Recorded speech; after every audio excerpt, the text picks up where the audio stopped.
Yeah, this game's great though. By the way, Otto, if you're still listening in, by the way, I'm curious, Otto, if you plan on streaming RimWorld anytime soon yourself. Alright, so we are alive. Interval 4 out of 6, although the 6th one is an epilogue, which probably means it's a decent bit shorter. Got cupping on my tea beverage. Here's the motherfucking tea. So I would imagine we have 2 like full-size intervals before we get into the, you know, the epilogue. So we'll see how long it takes. Hopefully we won't have any technical issues tonight. Hopefully we'll be able to breeze through, at least on a technical perspective, any issues we might have. Because yeah, the technical stuff last night was so frustrating, but we got this though. We got this. I have full confidence. Have confidence. Right. Beverage has been sipified. So last time, what the hell happened last time? Because we're outside suddenly. There's a helicopter. Oh, are you a bad helicopter? Oh, you're a mean helicopter, aren't you?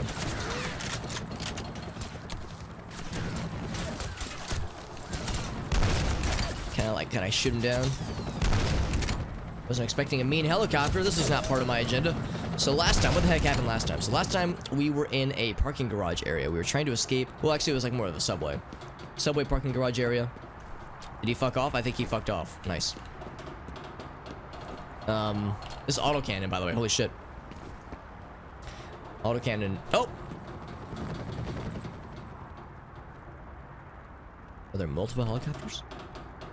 I don't know. But anyway, so we escaped the subway, but in doing so, there were some explosives that had been set up to try and get our asses. And, like, they were trying to blow up the subway tunnels because we were trying to escape. So they decided they were going to blow up the subway tunnels to try to, like, out and get us before we could make our daring escape. But we did indeed make our daring escape. It's interesting that they were trying to blow up the subway just to kill one dude, me, you know, us. They were going so far to their way. Grenades. So, needless to say... Oh, we're friends. Here's what I'm gonna do. Since we have tons of rocket ammo, I'm gonna go and grab one of those rockets. I'm gonna use that rocket against this big boy. Boom, boom, boom, boom, boom, boom. So we got rocket ammo for days. Let's go kill that one robot Walker Texas Ranger. Small turtle house, yeah. Yeah, JD knows all about the karate references. Like I've said before, if there's anybody who I can karate out with, it's gonna be the JD of their friends. Whoa! I don't know why I'm surprised that exploded so violently. Because of course this is F.E.A.R. And of course these robot lads do not fuck around. They fuck directly. I think he's blowing up my rocket spinner just like how I can blow up his. Reload. We got plenty of ammo, so I can be kind of wasteful here. Let's see. Oh Jesus! Now I can hear you. There's a...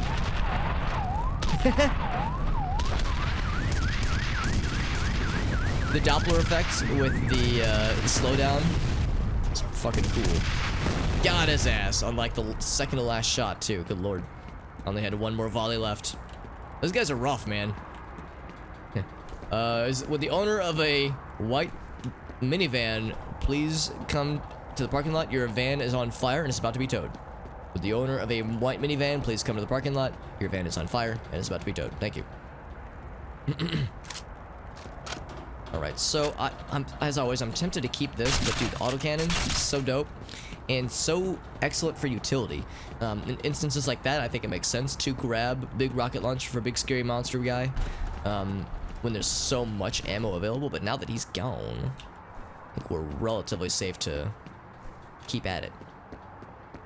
But yeah, it's fucking those giant robot Walker lads, Walker Texas Ranger lads, are always scared to deal with. But I like the challenge that they bring. I know Arctic had warned us that there's a measurable difficulty spike when it comes to certain enemies, and that might throw some people off. I kind of like the difficulty spikes though. I like the fact that it kind of keeps me on edge.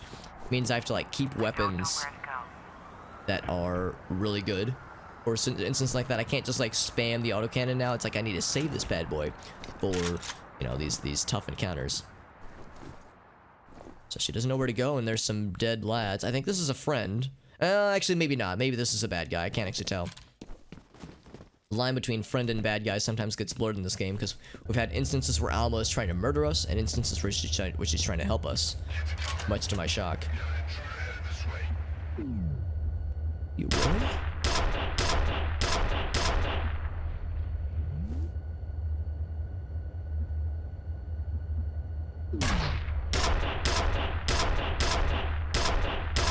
The reason I hesitated for a second is that I couldn't tell if I was doing much damage to that one guy. I was wondering if this was like a scripted sequence or if this is indeed combat.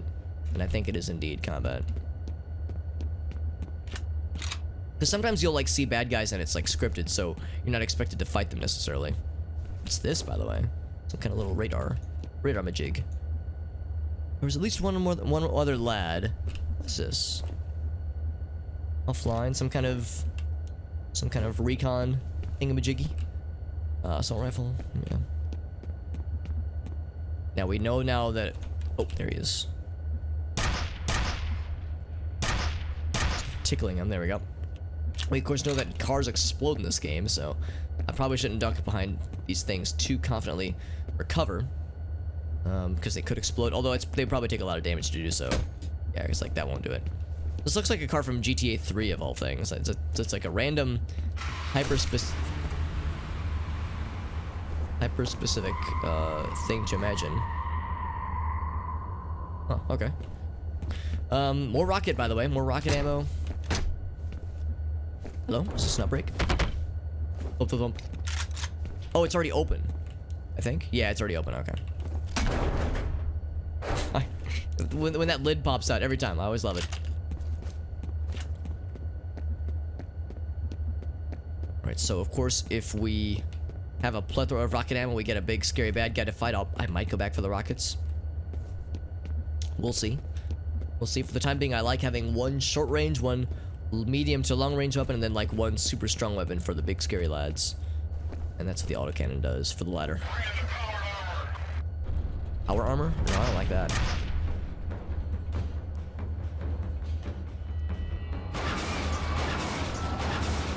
Oh, big boy. Big.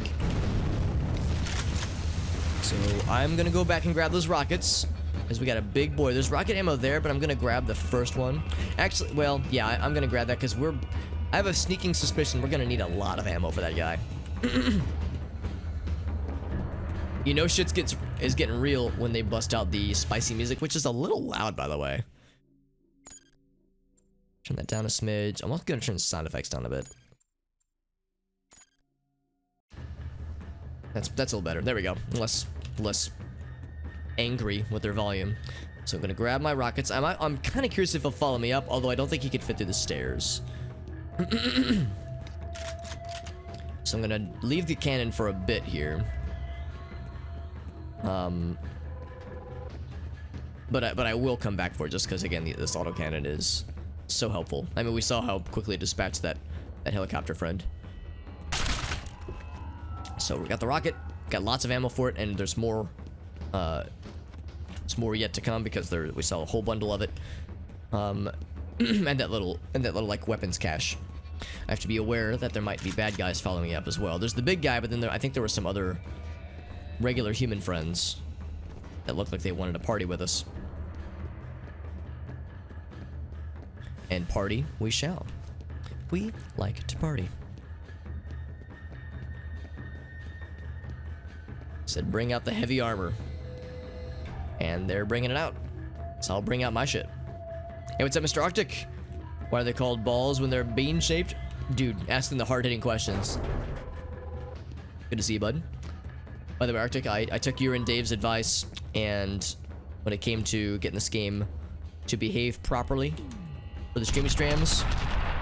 New enemy, by the way. New big, scary rocket lad. I think I missed all my shots, by the way. He doesn't miss his. There we go. I got it all. Whoa! Fucking up them cars, son. I got it all set up. Oh shit, he's like smacking shit around. Damn, son. He's fast. Like, abnormally fast.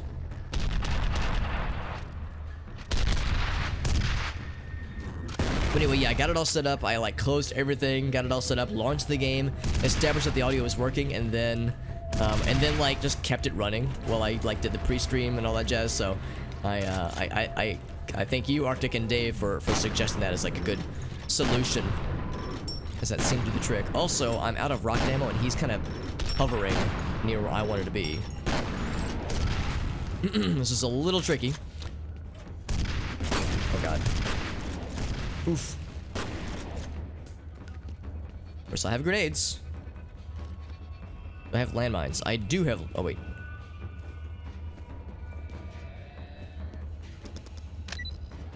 I have landmines, and I'm not afraid to use them.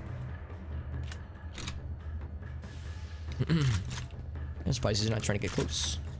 Well, what's wrong? Get a little closer. Yeah, walk into that shit. You know you want it. Oh. Whoop.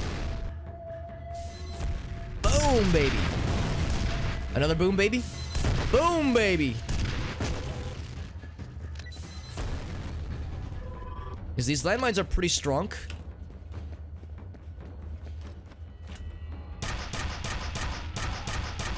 I don't know how strong, but they're pretty good.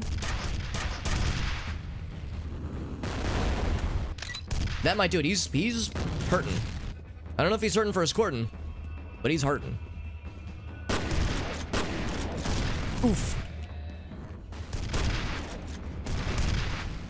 I'm like trying to goad him into... Yeah, here we go, here we go. Boom! One more boom, baby. Boom, baby! Oh, he's not dead.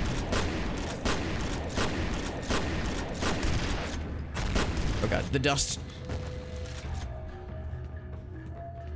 Just stream from links. Yeah. I mean, it wouldn't shock me if there was some... I mean, this is obviously a much older game on a much newer operating system. So yeah, it wouldn't shock me if there was some shenanigans going down with regards to...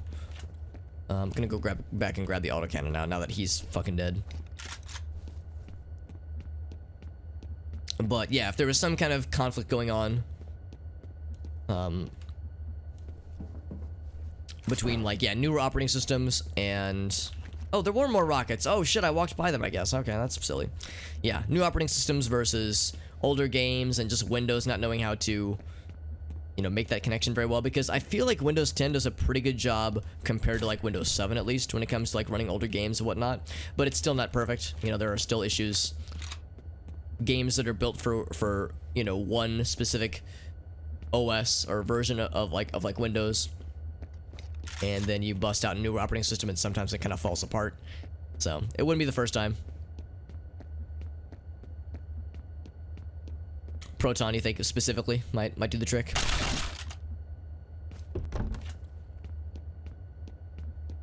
Does a better job. Oh yeah, I'm not surprised when Valve released Proton. Interesting. You mean like support on Steam for Proton, that is? I'm guessing you mean like the original Hitman games, because I did play Hitman 1 and 2 on I think Windows 7 back in the day.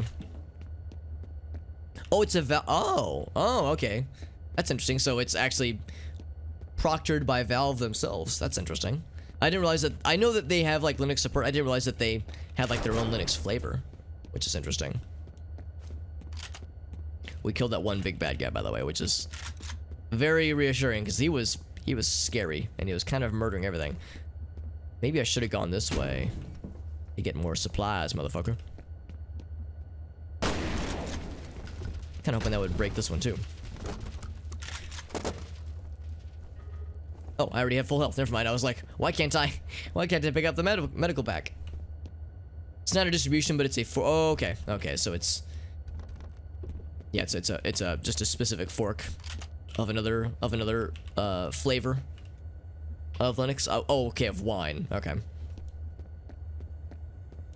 Well, good for Valve then for doing that, because yeah, it sounds pretty legit. And I'm impressed that, yeah, that it works really well with like the older Hitman games. Like I said, I don't remember having any issues myself with playing the older Hitman games, but I think I played those on Windows 7. I don't think that was Windows 10. Because I think that would have predated me playing it. Would have predated Windows 10. More rockets, lots of landmines, which means I'll probably have to sweep them up myself, which is fine. I used all my landmines against that one lad. Or rockets, of course. They really want me to use rockets, but I'm just kind of like you. The rocket launcher is great, but autocannon's so nice. Can I blow them up myself? Okay, yeah, so I can. I was worried that they were like bulletproof. Translate CPI natively. Oh yeah, I mean, that does make sense. I mean, I'll confess, you know, since I've never used Linux for anything ever, you know, of course, a lot of the super technical details do go over my head, but in a general sense, I mean, yeah, I mean, that all makes sense. As I mean, yeah, it's like the notion behind Linux. Another one? Guess all right, I'll grab another try rocket launcher. As he's blowing shit up.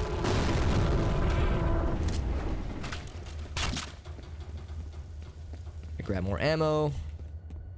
There was like a few of them, weren't there? Yeah, there's one right here. Oh, that's the cannon I was just using. Here we go. I'm ready. Let's mess this guy up. But yeah, just the notion behind Linux where it's like, you know, if you can spend the time and you have the technical know-how, then yeah, you can do some great stuff with it. And it will more likely than not be nicer to you than Windows will. Matter of you know, is the time investment worth it? And for plenty of people it is. For plenty of people the answer is yes, it's very worth. Stomping them cars, baby. Do I have more landmines? I think I used all my landmines. I did. Whoa! Now what I could do, I was a real gamer.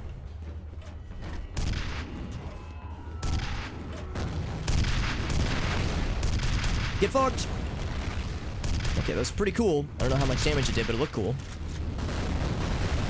He's encroaching on my territory. Oh, but he backpedaled. Not very far. I think he's like glitching out right there, yeah. Those remote bombs kind of fucked him up though, I think. There's 5 of them stacked on top of each other, so that'll do it.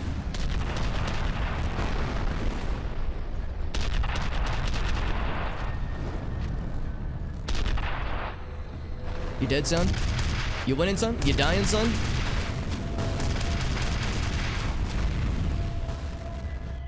Still alive. Grab more ammo real quick. But this last bundle will do it. Come to Butthead. Don't move. Don't move. That is forbidden. Oh, got his ass. Nice. And I blew up a car in the process, so everybody wins. Oh, got a checkpoint too. That means we're real gamers. Hell to the yes. Those big guys, man, they are nothing to sneeze at. They got legs for days. I wonder if they're robot lads or if they're like piloted. It's like if there's a dude inside.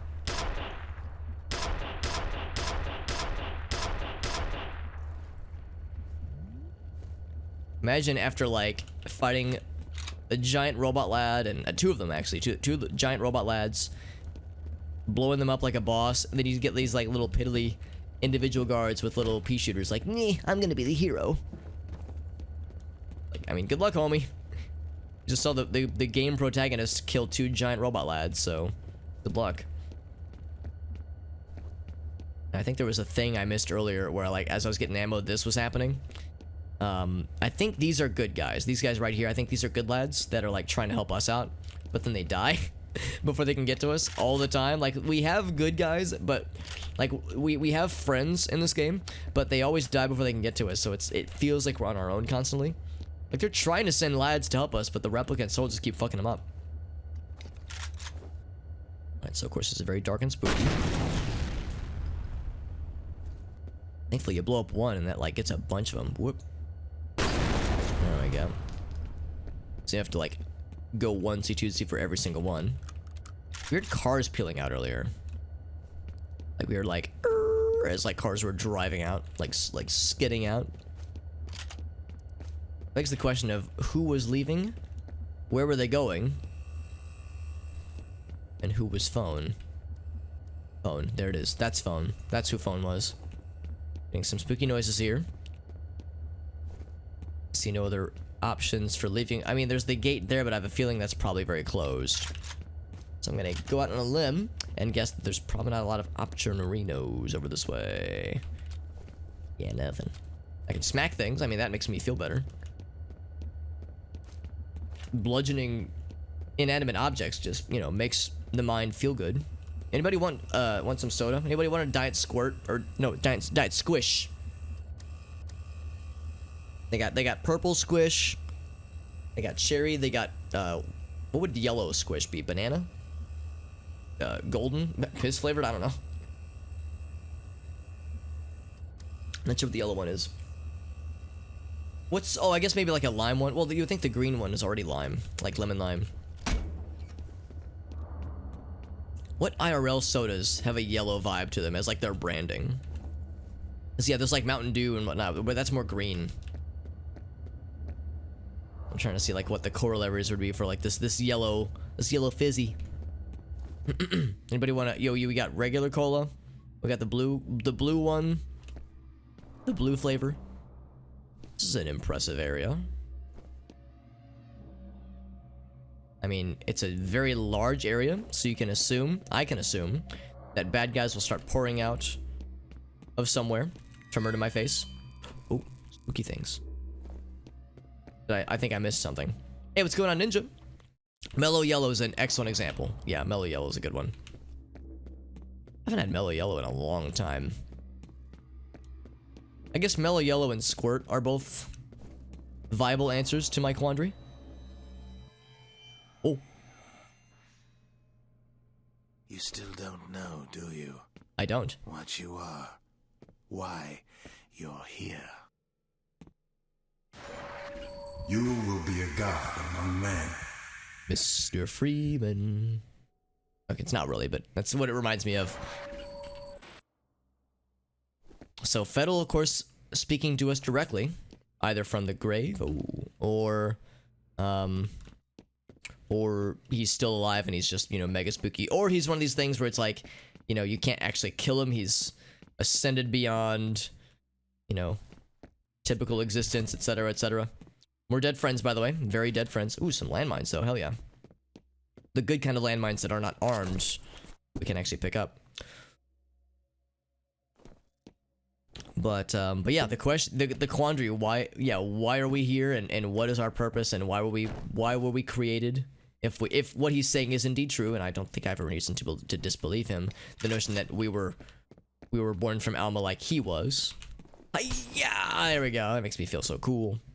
Yeah, Squirt, it's a less common one, and it might be U.S. only or North America only. So if there are folks from other regions, from other markets, it might not be available everywhere. But yeah, it's like, it's all right. I would think it's more lemon limey, kind of like, you know, Sprite or not, maybe not Sprite, more like Mountain Dew, that kind of stuff. I think it's caffeine free, but yeah, I think it's more lemony than it is limey, so it has kind of a more yellow vibe. So we can go that way, probably. This door, I think, was closed when we first inspected this direction. Yeah, so that's probably the correct way to go. I'm gonna see if we can go downstairs, though. We got this... I guess this is like a bus terminal of sorts. Or subway terminal, rather. Oh, it's locked. Heck. Okay, well. Hi-ya! Oh, come on, really? Okay, I can still break it. Oh, I want to do the cool sweep kick. Bop. Aw. Hey, there we go. We still got it. Okay, yeah, I don't know. There's something satisfying about just jump kicking through glass like a goddamn boss. Smacking doors open. Run? You cannot escape something you have been part of since before you were born. I hear you, but I don't see you, homie.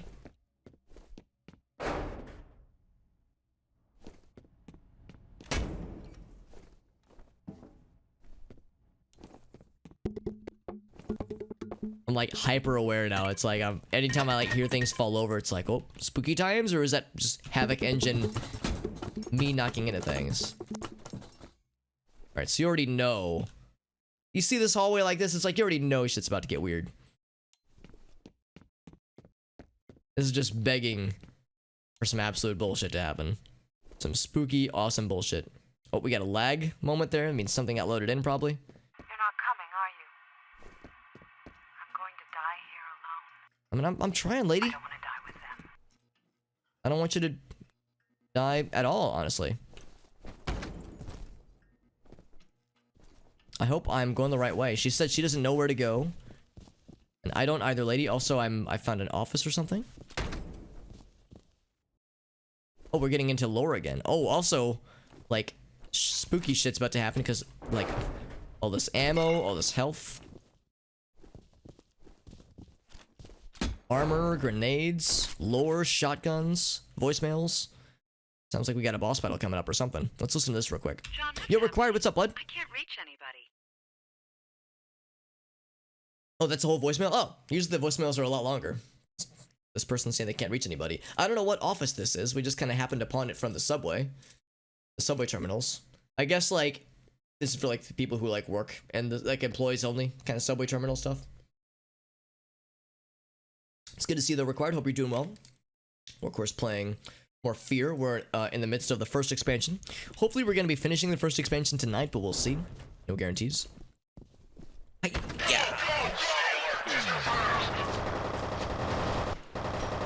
Oh, you can fire while you're rappelling down. That's so fancy.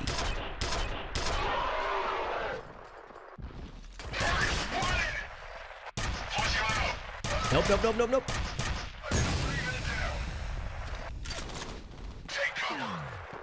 Actually, I should keep with the medium range weapon. Oh shit! Hello.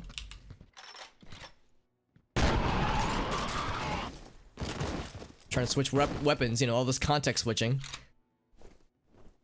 There's a lad up there who somehow can't see me, but I can see him. What's that Pink Floyd lyric? You can't see me, but I can you. It's super fucking creepy.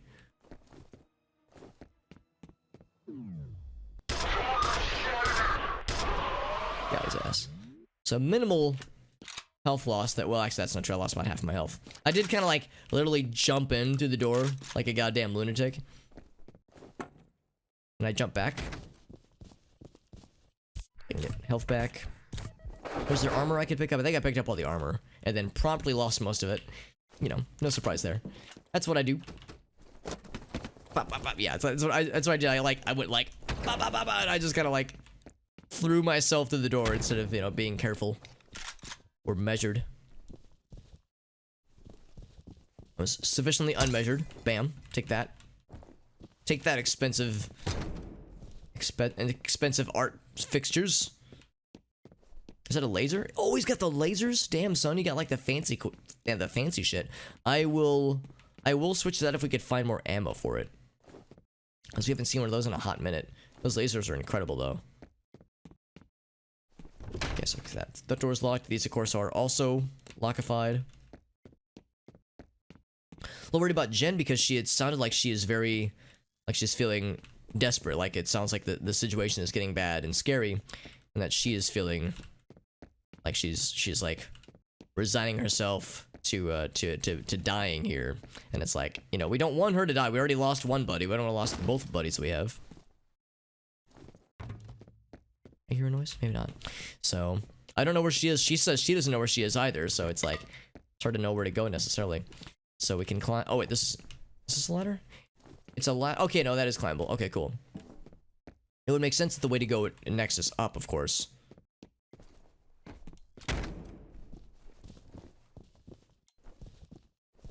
Got more armor, by the way. My wishes were granted. Also, smacking open doors, another wish of mine. Now the question is, yeah, do I relinquish something for the laser friend over here? Because this laser friend, pretty sweet weapon, honestly. It's pretty gosh darn good. It's really cool. This thing, I think, has more utility, but I have a feeling we're gonna start finding less ammo for it. So yeah, I'm kind of tempted to switch to this guy, but this is kind of like a mega weapon. I don't know if we need this and the autocannon. I feel like having both is maybe a bit much. Yeah, so I guess we'll stick with this for now, but with the acknowledgement that yeah, we might be soon approaching the point where the penetrator is has less overall utility compared to other like super weapons in the game. Because eventually we'll just see like not all, but like a lot more of the mega powerful strong weapons like the autocannon and the laser. And maybe even the rocket launcher for that matter too.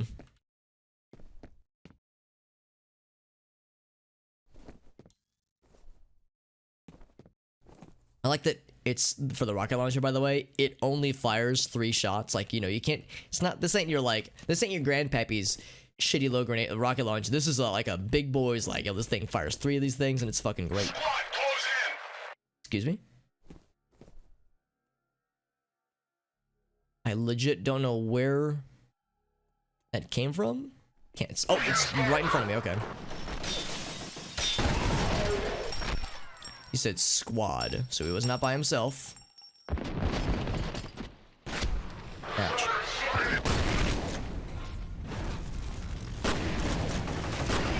Surprised I didn't kill. That grenade was pretty on point, I thought. It like blew up right in front of both of them. I guess it just weakened them both, but not enough to kill on any one of them. So yeah, lost a bit more health, lost a bit more armor. It's fine. Interesting how like that initiated right as I crossed that bridge, jumped over that threshold there. That was when they were like, now is when people spawn in. Security office, you say? Back in the land of offices. Throw back to the original game, the base game rather. For better or for worse. I mean, I like the office setup from the base game, but I kind of like the fact that in this game, this expansion rather, you get a lot more variety with the environments and whatnot. Inside of a church and like the catacombs underneath, the subway station and the parking garages. I like a lot of this. But now we're kind of back in an environment that was very clearly a callback. Hurry. I'll try, lady. And of course, that was Alma in kid mode, which if we see her in kid mode, she's usually a lot nicer to us.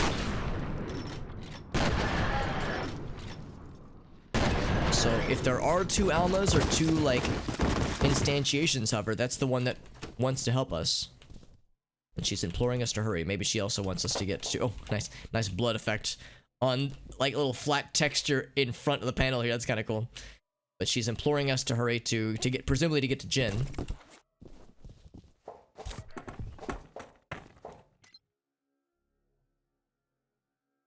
So I guess that was the gate, or a gate in the room we just came from, that big room. Oh. Did I just yeet a corpse? I sure did. I think that was the one right there, actually. Search this area. Oh, what? They like went around him like a silhouette. Oh no, he wasn't by himself. I don't believe that for a goddamn second. Thought I heard more bullets. He said search this area. He wouldn't just say that by himself.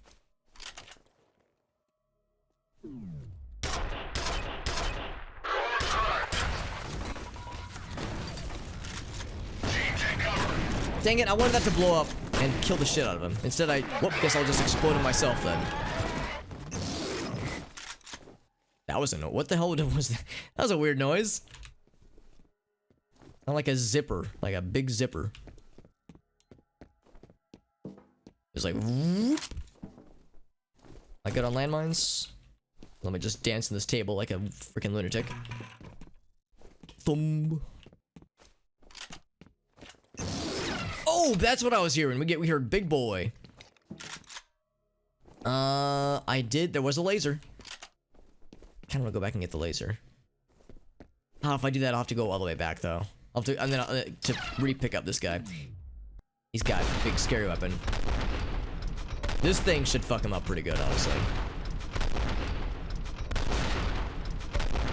Got his ass. Yeah, this autocannon. I feel like I'm using the wrong name for it. I feel like it's not actually an autocannon. Repeating cannon is incredible. That laser is also really dope. And I am tempted to drop this. The penetrator and preference for the laser.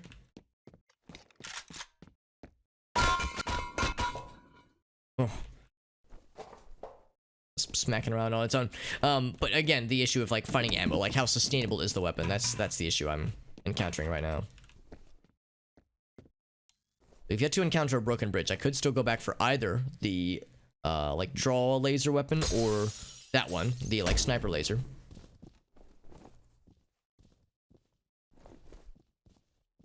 I've played enough Siege to know that if you're going upstairs like that, yeah, it's like good to be watching your destination. Like for where the stairs will spit you out.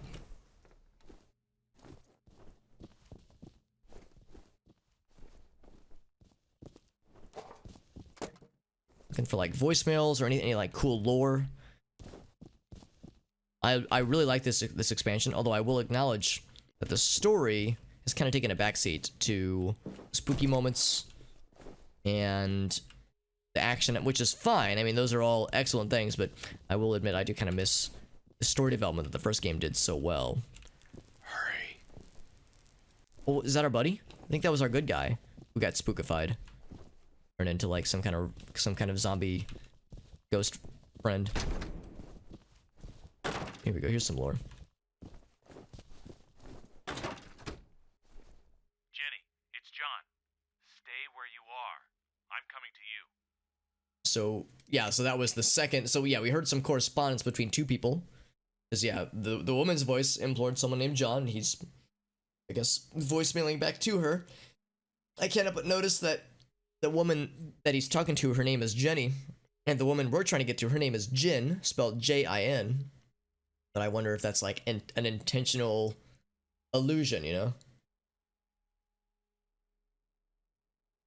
I guess we'll find out. I have a feeling we're probably going to reach her fairly soon. In one way, shape, or form, or another. Yeah, I'm still thinking about that laser. Still thinking about those beans.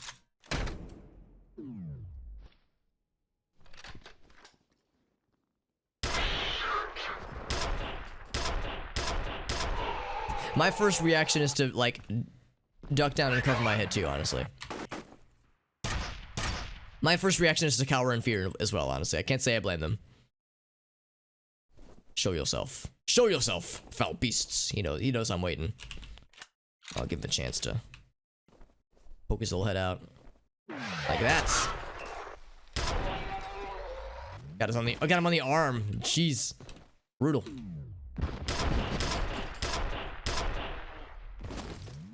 Dude, Penetrator is so OP. I mean, it's not OP, but it's so reliable, though. It takes several shots to kill, so I wouldn't call it OP, but it's just so good, though. So good, though. What's up, Whale? Good to see you, bud. Hope you're doing well, my friend. Look at the angle we got on that guy. Rip. Oof. Oh, there's like the particle laser again. Alright, so now... Yeah, now I'm thinking is the time. As much as, I mean, I love doing stuff like this with the penetrator. Look at this shit, man. Look at this weird-ass wonky angle we got with his ass. It's so reliable. It really is.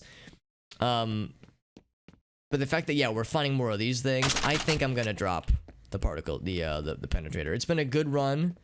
Penetrating all the men that I see in this video game. Penetrating all who come before me. But... if we're finding more particle lasers, I mean, this is the sniper laser. This guy right here. And this sniper laser is fucking bananas. So, I mean, it's not actually fucking bananas. I wouldn't recommend fucking bananas. Unless you're being paid well. But, yeah, it's so good, though. So I'm gonna go back and grab that. There was the big, armor lad that we saw that wielded one of these things. So I'm gonna get that shit. Get that shit so we can get more ammo for it. Because that's the thing, man. You get like 20 shots for this bad boy. That's pretty much 20 dead soldiers. Or 12 dead big soldier lads. Like that big armor guy. So yeah, this... and that scope, that zoom. Oh, baby. This weapon's incredible. The only break in the armor for that weapon, so to speak. The only thing that makes that weapon not perfect is the fact that it's so hard to find ammo for. But now that we're getting into the late game, I feel like that's going to be less of an issue. And it teleports people and turns them into skeletons. So that's kind of cool too. Or it teleports them away and replaces them with a skeleton. It's a good alibi. It's like, where's so-and-so? I thought he was right here. It's like, nope, that's a skeleton. It's like, okay, I guess he went elsewhere. Oh. Soon you will have a choice to make. You are near the time when you will have to stop running. What are these things? Oh. So those, I think, were the things that killed Holiday, our other friend. So there was Jin, or like a vision of her. What was that portal though? So a vision. Oh, there it is again. Yeah. So we can follow Jin into the portal. Since we can make a choice. I wonder if this really is a choose your own adventure kind of situation. How's about this? I don't know if it matters. I'm gonna go ahead and save my game. Choose a portal. See if there is a difference. Let's find out. Here we go. Hold them up here. I'm going in. Oh. Oh, I like teleported in. Okay, that's a broken bridge. Nothing else behind here. How the fuck did we get in here? Yo, 2 monitors, by the way. Two 4x3 monitors. 2005.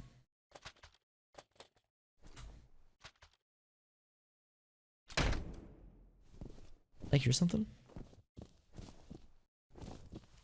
Okay, now this looks a lot like the area we just came from. Oh, it is, yeah. Okay. Alright, well, that's not too weird then. Oh. Uh-oh. Well, that's not good. Oh, that's the opposite of good, actually. What are we about to find? Oh, boy.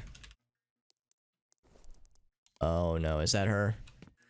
Did they get to her? Oh, they fucking got to her. God damn it. Yeah, she's gone. That's awful. Same thing happened to her.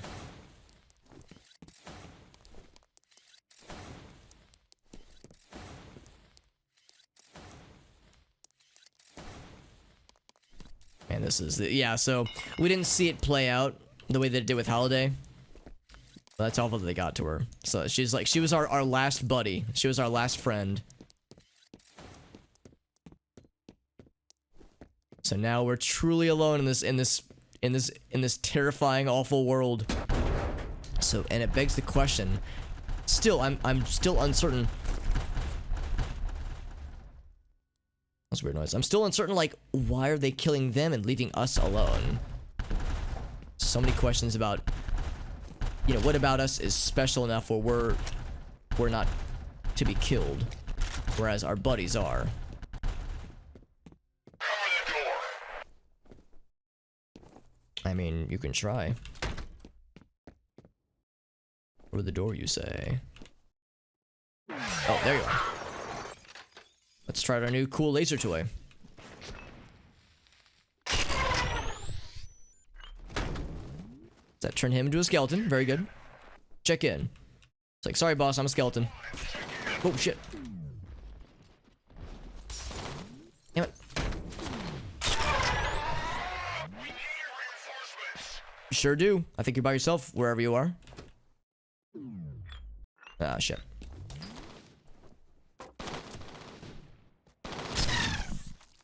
Again, there's a lot of dust. There's a lot of dust I can't really see past.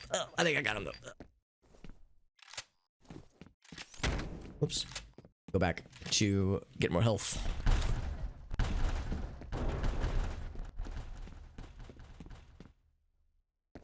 Aw. Poor Jen. She deserved better. Both Jen and Holiday are our two buddies. I guess it wasn't quite as, like, violent and brutal as it was with Holiday, because they really did our boy Holiday real dirty. Like, that was, like, genuinely upsetting, like, the way that it was, like, really fucking brutal. But it was those same dudes, it was those same, like, psychic lads. Telekinesis psychic lads.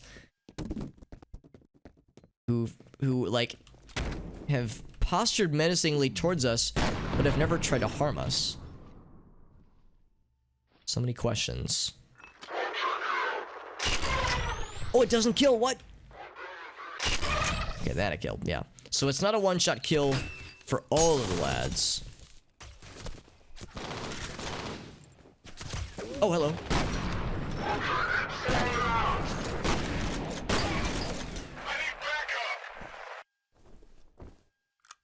See.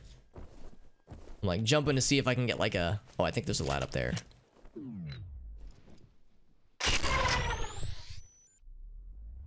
Yeah, we got him. Cool. Now we know there's a turret. However, we can kind of go around it, I think. Or we can get to it relatively easily.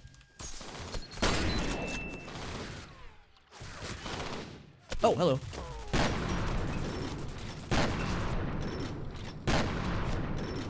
One more shot. Oh, two more shots.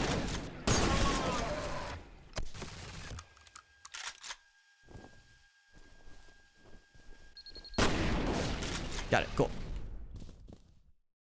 These guys up there are like kind of tricky to be able to see sometimes. There might be one more turret. Okay, well I saw a blinking voicemail, so we'll make sure we grab that. Yep, here's a skeleton friend. We're creating lots of skeletons with this cool laser gun. It's pretty sweet.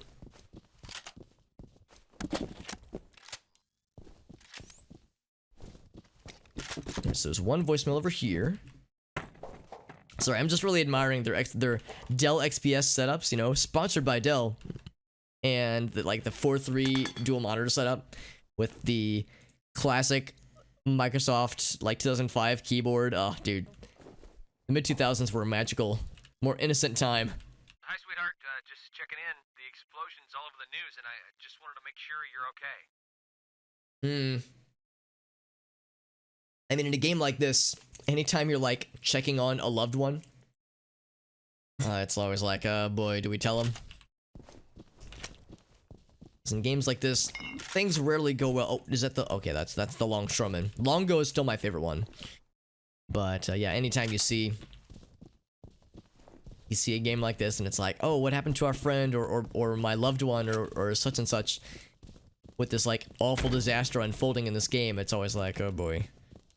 It seems to rarely go well. The long, dark hallway. With a cool jacket. Oh! We got sniper friends? We got something. Oh, it's a helicopter friend. You have to fight you, or you... I think that was scripted. Yeah, I think that was scripted. This is a cool outdoor bridge, though. I think this is neat. I used to work at a place that had something kind of similar, not nearly as many levels high up, but something kind of similar, like from the parking lot. I just thought it was kind of neat. Oh, end of the level. Usually when you have the end of a level, it'll be like a, like you kind of like cross a broken bridge, so to speak, like you fall down a vent or something like that. You descend someplace where you can't climb back up, but in this particular case, yeah, we're just walking across a bridge. So we found the hospital, right, yeah. Yeah, because Jen was trying to get to the hospital, I think. But yeah, no idea where the extraction point is. No, we have no other allies with us. It's just all hecked. It's all hecked, and will we actually get extracted from the point? This is, okay, so that was all interval 4. I was thinking there'd be like multiple parts to interval 4. So this is the last full interval, the last full level, followed by an epilogue. I think. As I think it said 6 was the epilogue. Also, spooky hospital vibes, so we got that to look forward to.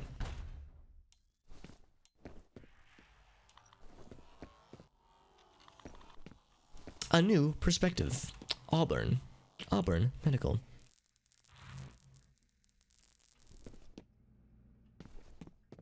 Unknown origin. Just spooky lights, nothing that alarming necessarily. They really have an EKG just out here in the reception desk area? Seems kind of strange, don't you think? Well, now I broke it, but yeah. We just have EKGs just lying around at the in the reception area. Oh, cute little drawings. As well as, you know, IV bags and whatnot. It's nothing weird. We just have these. You know, this is a hospital. We just have these things lying around all the time. This is just what hospitals do. I guess it's been a year since, well, no, it's actually, let me think about that. Yeah, it's been like 6 or so months since I've been to a hospital. It's not because it was anything scary, but the doctor's office that I go to for my physical, it resides inside of a hospital, which is where his office is. So, yeah, I've physically been to a hospital relatively recently, but it wasn't like, you know, scary hospital. Also, what is this? Taunch Crunch? Now with Taunch berries. Full of protein. Chad's Touch Crunch. I see strawberries. I see little weedy rings, Cheerios of sorts. Yeah, you know, show me the nutrition facts. I question if it's full of protein, really. What's that face, by the way? He looks so angry. Get the zoom in. There we go. Yes, that's a good face right there.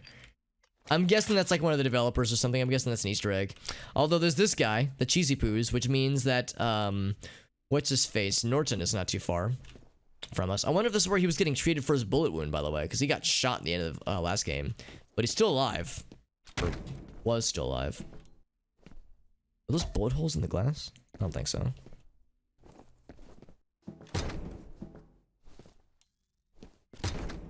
You know, fuck opening doors, right? Who opens doors? Psh, what a bunch of nerds. Okay, I guess this is the hospital's specialty. A Touch Crunch.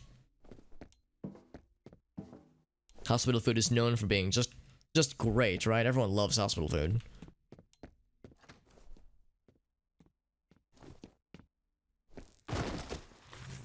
What the fuck? Oh. So more cloaked friends, but that cloaked friend looked very different.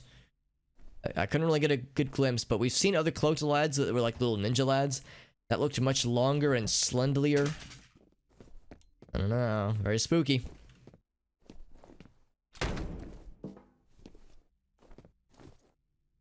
Yeah, I didn't want to smack that door open in case there was someone sitting on the toilet. I didn't want to like just yeet them out of their seat. Cause yeah, like you would see it would probably collide with anybody who was sitting on the toilet there.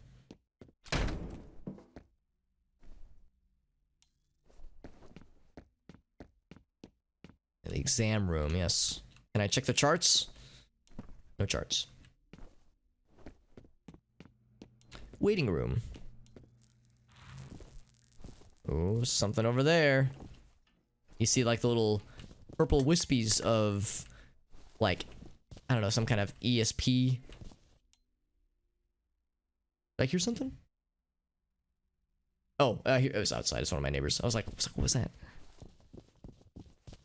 Controls report. Very loud. Okay, that sounded far away. It was at 3 or 4 groups. I heard like different colors. Orange, red, and blue, I think.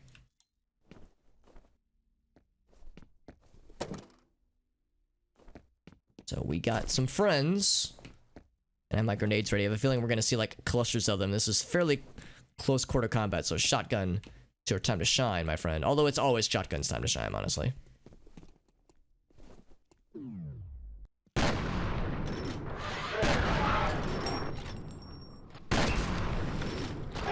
Ouch. That fall damage was not worth it. Oh, and I landed right in front of him too, yeah.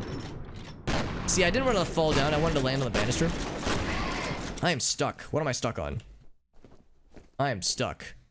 Hello? Oh god, okay. Oh, I was stuck on this corner here. I was trying to like duck behind here. I was like, man, I can't get behind this thing for cover. That's kind of unfortunate. Okay, so we lost all the armor that I got, but it's fine. I mean, armor is meant to be used. It's meant to absorb bullets, and it absorbed bullets like a champ that time. So I can't really complain too much. Ooh, excuse me. I just want to break that thing. So yeah, so that was one of the groups. Yeah, I want to use the grenades, but they were all too far apart from each other, so that's why I'm like, oh man, I feel like I'm not spamming grenades nearly as much in this game as I did in the last game. But in the last game, it was you know, mostly office close quarter combat, so there were more opportunities for clustered lads to be like to lend themselves well to grenade combat, grenade opportunities. Anybody curious why I'm kind of flashing my flashlight as opposed to like keeping it on for great periods of time? Part of it is because the battery's limited. It takes a while to recharge. But also because my flashlight gives away my location. So bad guys will see it and be like, oh, there's a dude. So I'm trying to like, you know, not use it too much. Spread out. I don't want to give away my location. So of course that was a dude. And unless they kick open that door, we should have time to like scout the area for supplies, motherfucker.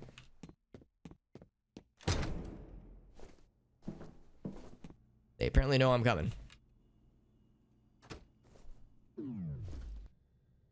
Gonna go in, grenade that general area. Gonna stun them all. I think the grenade went off, but there wasn't like a proper explosion. Let's try that again. Yeah, it was weird. Like the grenade, the explosion kind of like it poofed, so I know it exploded. Oh shit! Now they're throwing it. Oh shit! Oh shit! Oh shit! So yeah, it exploded, but we just didn't see that like the plume. Like I so desperately wanted.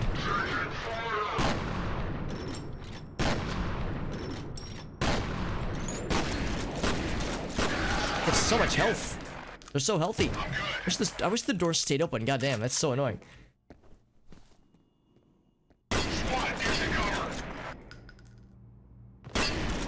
I think it's bulletproof, yeah. Fucking decapitated that lad. And liquefied him. There we go. Yeah, so getting close was the secret there. But yeah, the grenades, yeah, I mean, again, this even if the grenade like landed right here and there's a guy back here, it would have done a little bit of damage, but yeah, it's like it's just harder to when everyone's spread, it's hard to like utilize them properly. So yeah, gotta get a little bit more creative than just, you know, spam grenades to win. Which I'm grateful for. I'm grateful that it, you know, mixes it up. It forces the mix up. Of course, I've been using shotgun a lot now, and I haven't been finding quite as many as shotguns. So we're getting a little bit, not low on ammo, but lower. Ooh, close in, you say? Oh, I see a shadow.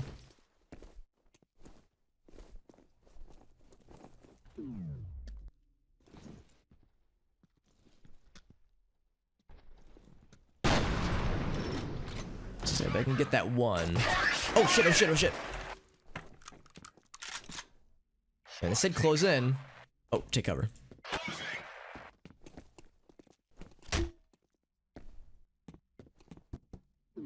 Now this is where your homies die. Do you really want to enter this kill box again, homie? That didn't kill him. I don't believe that for a second.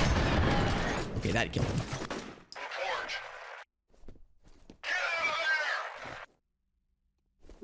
Yeah, like one of his homies was like, get out of there. They keep entering this kill box. You fool. Works for me. I mean, they keep popping in. They keep funneling in. Like a lunch line. It's like a lunch line for a meat grinder. It's like that one scene in The Wall. Oh, what? This moved? Because there was like a bunch of shit in the way here. Either it wasn't that in the way, or there was like a psychic effect maybe. Or maybe they just moved it for me. So that was the second group, right? We heard of 3 different groups. Oh no, oh shit. Was that a 2-for-1 special?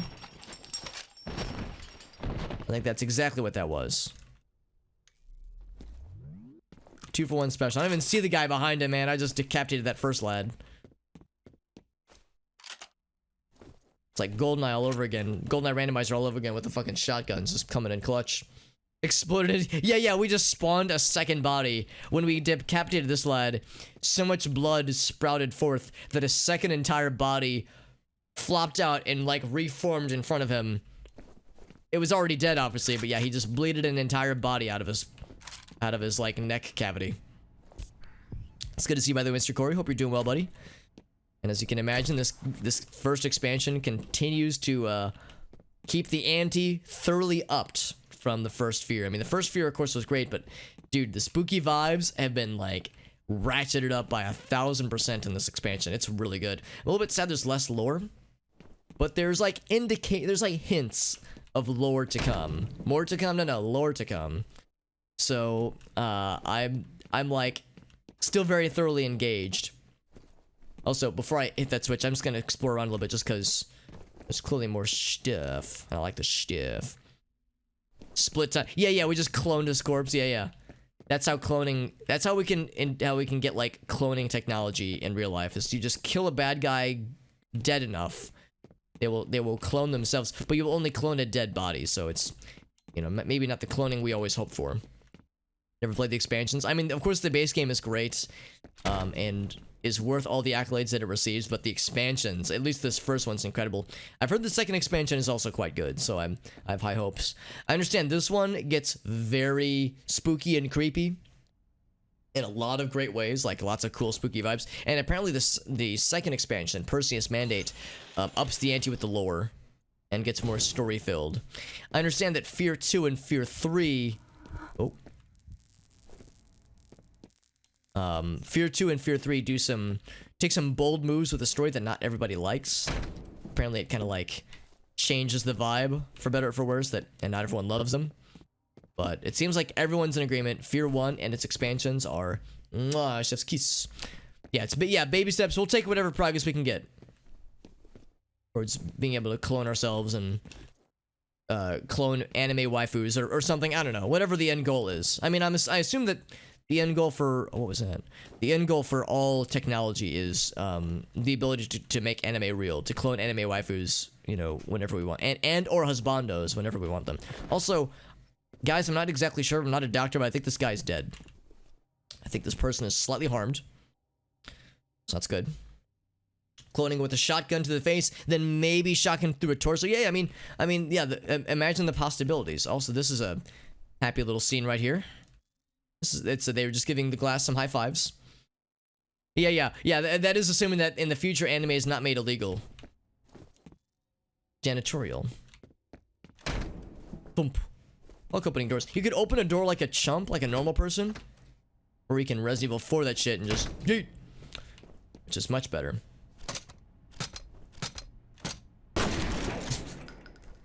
I just want to knock stuff around, man. Is that so wrong?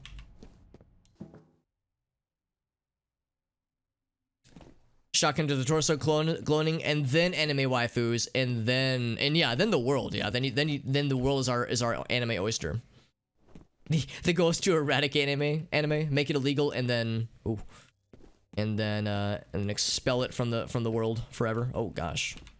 So more of our buddies. These guys, I think, are supposed to be considered like good lads, or the good boys, and they're always dead whenever we find them. We never see them alive.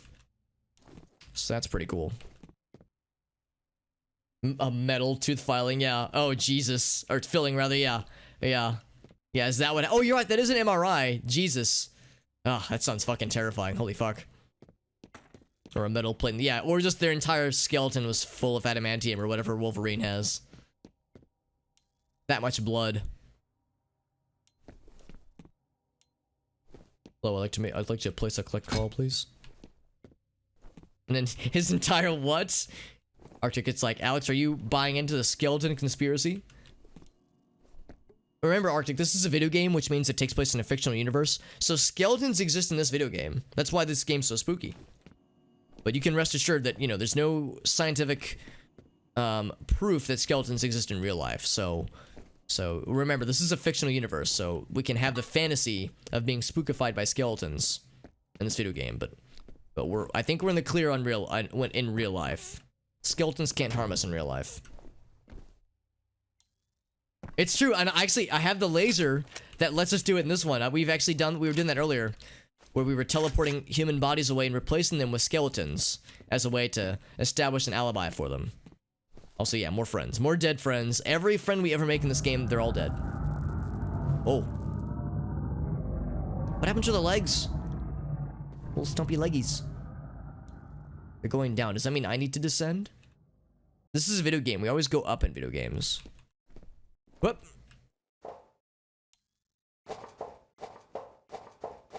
Legs are a myth. Legs are a myth. Skeletons are a myth. I'm not even sure that anything really exists in this world. Hey, minigun. Minigun or laser skeleton. I kind of like laser or skeleton laser. That zoom is so good too. Yeah, we are indeed going down. I'll have to remember this though, that this is an option for later. If we find more minigun ammo, I'm tempted to get rid of the repeating cannon. Repeating cannon's so fucking good though. Alright, so yeah, we are indeed descending into madness. Whee!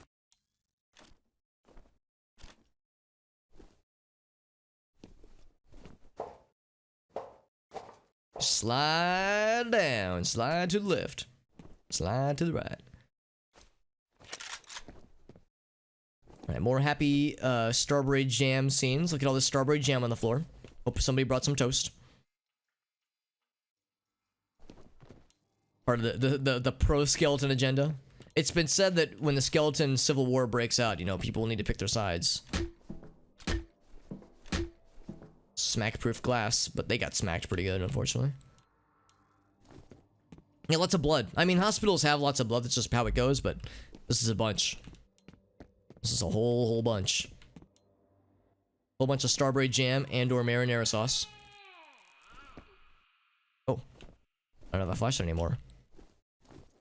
Hello? Are you... What's going on? What's going on, lady? She... I heard, like... Babbo noise. I heard, like, baby noise. Does she have, like, a... Babbo in her hand? Oh, this is, like, where babies would be. I think she's just, like, kind of jittering. Thumb-shaped head. Kind of. She's got, like, some... There's, like, horns sticking out of her head. She's got something sticking out of her head there. Yeah, it's like the... I guess that's the thumb you were saying, Arctic. Yeah. Harboring a skeleton inside you. No, that's some spooky shit, Arctic. Oh, gosh. Whoa! Okay, so it was, like, the nurse... stereotypical, like, nurse... head thing. I don't know what to call it. It's not a visor. It doesn't really protect it against anything, but just headpiece. So in her place is a bunch of blood. Very good. Dripping from the ceiling, or from something at least. I like how in that sequence my flashlight was disabled. So, you know, it's like, nope, you don't get to see more, Alex. You will see what we let you see. Can't break the glass. Maybe it's best that I don't go in there, honestly. Trust. Trust what? I don't know. Just trust. Just do it.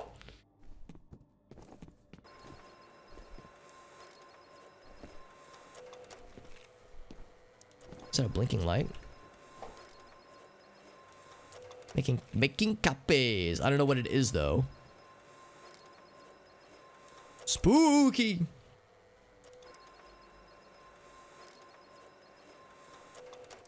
A bone inside. Ooh, oh my! Getting a bone inside of us. Matt Damon. It looks like Walmart Great Value. Matt Damon. Oh. Okay, I was not prepared for that to happen. You ever just print so many copies the fucking printer, the like industrial size printer explodes? Is it a butt? Oh shit, I think you're right. Girl, that's a booty hole. Couldn't handle the butts? Yeah, it probably is. It's probably actually a butt. Maybe that's how this game got the M rating for nudity. Also, Bree, good to see you, friend. Too strong. Too strong and too... Oh my. Okay. Good. Very good. Yo. Check this shit out. Our first, like, disembodied skeleton. Like, our first incomplete skeleton, rather. A skeleton that is not fully formed. So, they're evolving. Or devolving, in this case. Yeah, what was that friend? There was a friend that was climbing up through there. I'm sure we won't see them anymore. I'm sure that's the only time we're gonna see that bad guy, and there's gonna be no other bad things to come from this. Yeah, nothing to worry about. No signs of evil, awful things approaching. It's gonna be smooth sailing here on out. No more conflict in this video game. Right here. You're free, Bree? Oh, is the semester over? It's mid-May. It would make sense, actually. A skeleton skit? Oh, fuck. Arctic... Or, I'm sorry. Corey. Are you trying to imply that there could be, like, nested Russian doll skeletons inside of all of us? Ooh, dude. I need, like, an anti-spookular pill to calm me down after that fucking theory. Scatters bones across the... Yeah, it's like a breadcrumb trail. Hell yeah. Patient 14G. 14G for gamer! Let me in! I want to see the gamer! Okay, alright. I guess I don't get to no gamers. Gamers are canceled. 14G, it's like 5G, but like, you know, but 9 more. Clone with a shot. Yeah, that's the shotgun to the face clone like we saw earlier. You shoot a bad guy in the face good enough, they spawn a clone. That means if you shoot a skeleton in the face good enough, it spawns a skeleton clone, which means infinite calcium. And with infinite calcium, you can make, oh, that's not good. You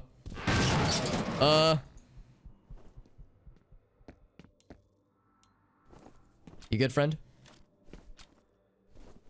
It's probably good that the door is locked. Yeah, that's, whenever you see the blood Triforce, that's not a good sign, so. There's that. There is that. But yeah, infinite skeletons, yeah, imagine the possibilities, man. Holy shit. Your last final exam. Oh, that's awesome, Bree. Bree, you're fucking free for the semester. 2 questions. How does it feel? On a rating from 1 to 69, how's it feel? And then 2, what are you gonna do to celebrate? I hope you and your boyfriend are gonna do like, gonna fucking party it up. Sorry, I thought, I was like, I went into slow-mo because I was like, I gotta fucking murder whatever this is. I thought that was a corpse coming to life. It was a corpse getting yeeted. I could go that way, by the way. I thought I heard noises though. I thought the dude was like maybe not dead. But yeah, I hope you get to. I hope you you and your boyfriend get to like celebrate somehow tonight. I know it's hard to go out and do stuff obviously with global pandemic, but hope we get to do something fun. All right, so looks like that is indeed the way to go. And cool slide move. Yeah, fuck you. Fuck you, gate. Arctic's like, I surgically removed my own skeleton years ago so as to not be part of the pro skeleton agenda. As he like slinks down into a seat. Oh yeah, either I'm thinking of like, yeah, like infinite chocolate milk or something. I don't know. It's like what can I do with infinite calcium? Snuck a skeleton. Oh fuck. The surprise skeletal insertion, sneaking a bone inside of someone while they're sleeping. No, that's some bold shit right there. All right, so here's the friend that we saw earlier. Oh wait, no, this is a different friend. Okay, well, we're seeing lots of friends. Can I guess I could drop down. Oh no, this is where the friend happened. Yeah, there's the gate, there's the vent opening. So Hobbit and vents, it's kind of sus, not gonna lie. What's the meme now? You're supposed to say like Amogus, and then you get like this super bass boosted trap remix. There's a leg. Getting a leg up on the competition. Oh, that sounds fun, Bri. I hope you get to like do some good hashtag treat yourself. I mean, both of you treat yourselves, obviously, but Bri, you've been working your ass off this semester. You've been killing it, honestly. So you absolutely deserve some you time. I hope you get to play some video games. Hope you get to do some chill sleeping in, like just being a fucking boss. Cause, Jesus, I know this. I just know the last several months have been fucking miserable for you. So I hope you get some good chill time straight, my friend. You've absolutely earned it. So do I drop down here? Do I drop down over here? It might not matter, but I'm wanting to be a good little lad, a good hobbit friend. Let's drop down. Oh wait, this is. That's a different one. Let's drop down next to our bloody friend. Bloody friend is a good friend, I think. Explicit consent. Yeah. No, you want if we're being perfectly honest with ourselves and each other, then yes. Make sure that, you know, some guidelines are abided by. Alright, so this is when that lad smacked his titties in front of this door here. And of course my freaking flashlight keeps running out of battery.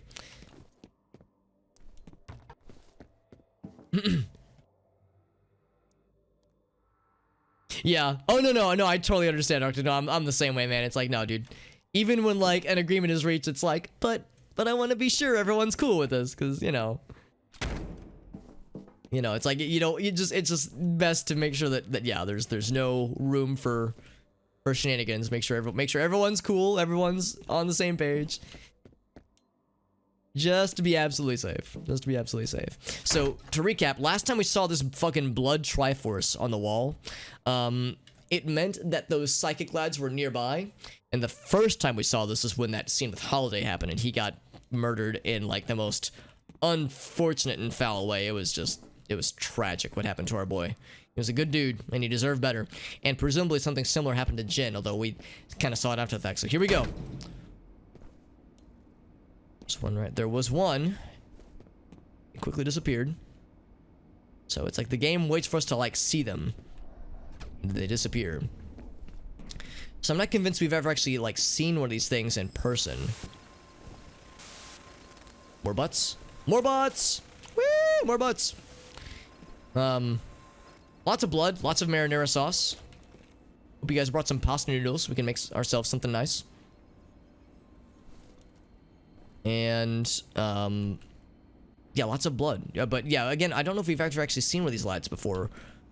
We had those, like, cloaked lads that we fought, but they, like, kind of despawned after we killed them. They didn't, like, die. They just kind of disappeared. It's kind of, like, yeah, like this guy right here. They just kind of wink away after you do sufficient damage. Oh, what? They still hit me? Thought I was far enough away. Whoa! Oh, jeez. So they are scary. Do a lot of damage. Gotta get those headshots. So maybe that's what those, like, writhing skinny boys are. Maybe that's what these guys are.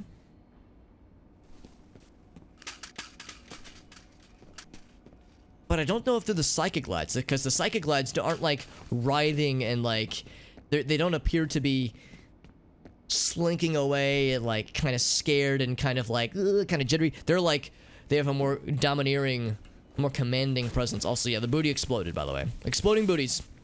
Spooky times. Yeah, no, I'm thinking the same thing, Arctic. It is everywhere. And, I mean, I get it. That's just how this was back in the mid-2000s. These kinds of endorsements and promotions weren't... It wasn't uncommon. And I'm not bothered by them, but yeah, it's a little jarring, honestly.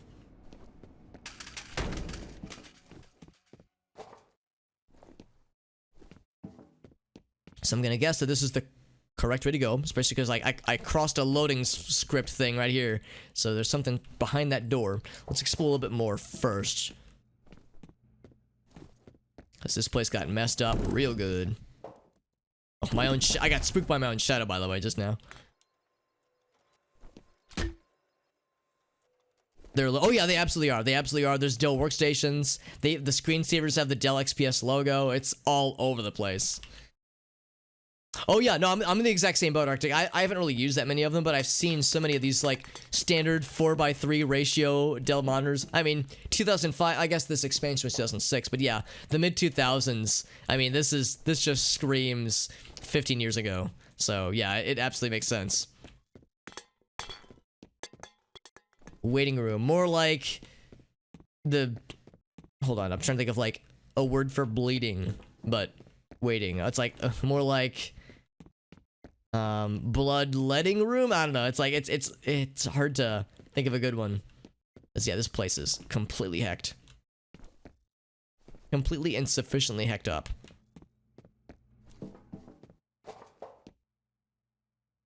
Oh, really? Yeah, before the office closed? Yeah.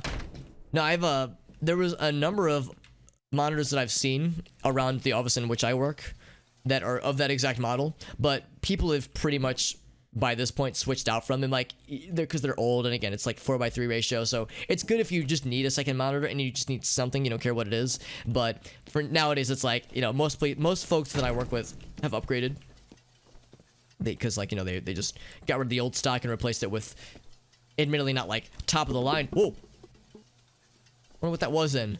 Does anybody know of any chemicals where when you punch it, it catches on fire? Looks like a jar of bleach, or a jug of bleach. But I don't think the bleach does that. But yeah, most folks have upgraded for, like, the folks that I work with. Pop something on the desk. Yeah, just to make sure it works. Just to make sure that, like, it can display something, so. It's fairly compact. It gets shit done, right? Oh, that's right, it has DVI and VGA input, which is kind of nice, too. Yeah, that's how I feel, Bree. It's like you get that little, like, okay, and then it's like, oh, you reloaded something just now. I know that all too well. 2 years ago. Nice. You're fancy. Yeah, exactly. It's not gonna work, man. Yeah. Yeah, I think it's probably been about a year or two since I last saw one in action. I'm fairly, like, decent homies with the IT guys that like, the IT support guys that I work, at the office in which I work. So, like, whenever I go there for, like, if I need to, like, get my badge refreshed, or, like, when I got, like, my, we got a bunch of us got our laptops, refreshed, Oh, yep, more butts, by the way. Got a laptops refreshed a few months ago, and whenever I'm there, it's like I always stick around a little bit just to you know, talk shop with the guys, just because they're all the IT support lads. They're all big into games and streaming and that kind of stuff, so it's kind of fun just nerding out with them. And yeah, like they've shown me like some of like the stockpiles of stuff that they have, and I've seen like stacks of monitors. I've seen like stacks of like, you know, boxes and boxes full of keyboards. So it's like I've at least seen them in storage, but yeah, I haven't seen them in action in a minute. No more landmines, by the well, we have full on landmines is what I'm trying to say.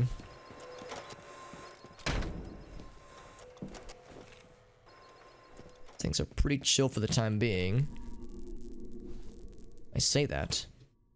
Interesting. The ghosts are scanning their butts? Well, yeah, it's like, it's open, and butts are still happening. So there's an invisible butt? Is that what we're saying? Oh, there's no more butts happening. We just had one butt. This is the proto butt. Wait a second. Wait a goddamn second. So if I squat, if I like kind of crouch and back that thing up. Did I get it? I was hoping it would do the thing. Oh well.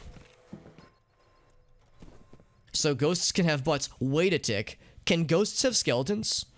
The proto butt, not just any proto butt. That's the butt that began all butts.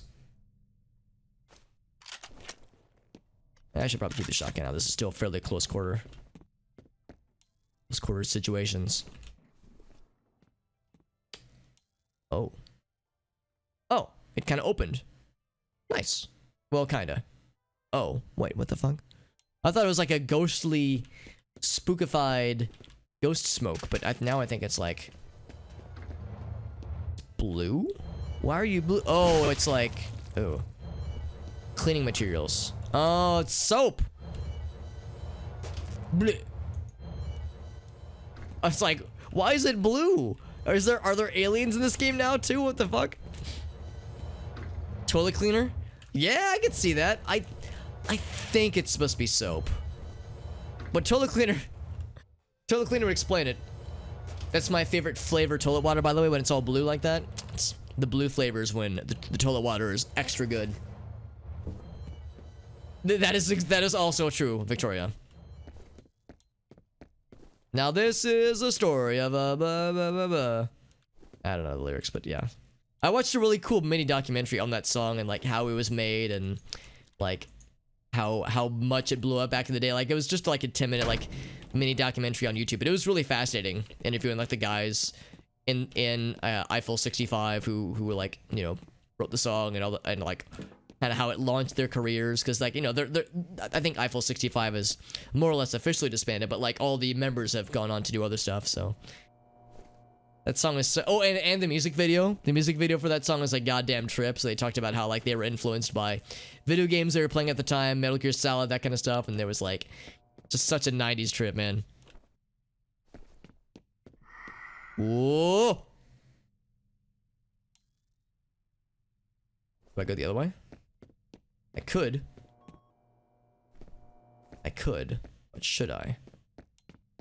Yellow is a classic? What's yellow? Are we saying that there are more themed songs that I'm not aware of? It's just locked. Oh. Guys, the hospital looks weird now.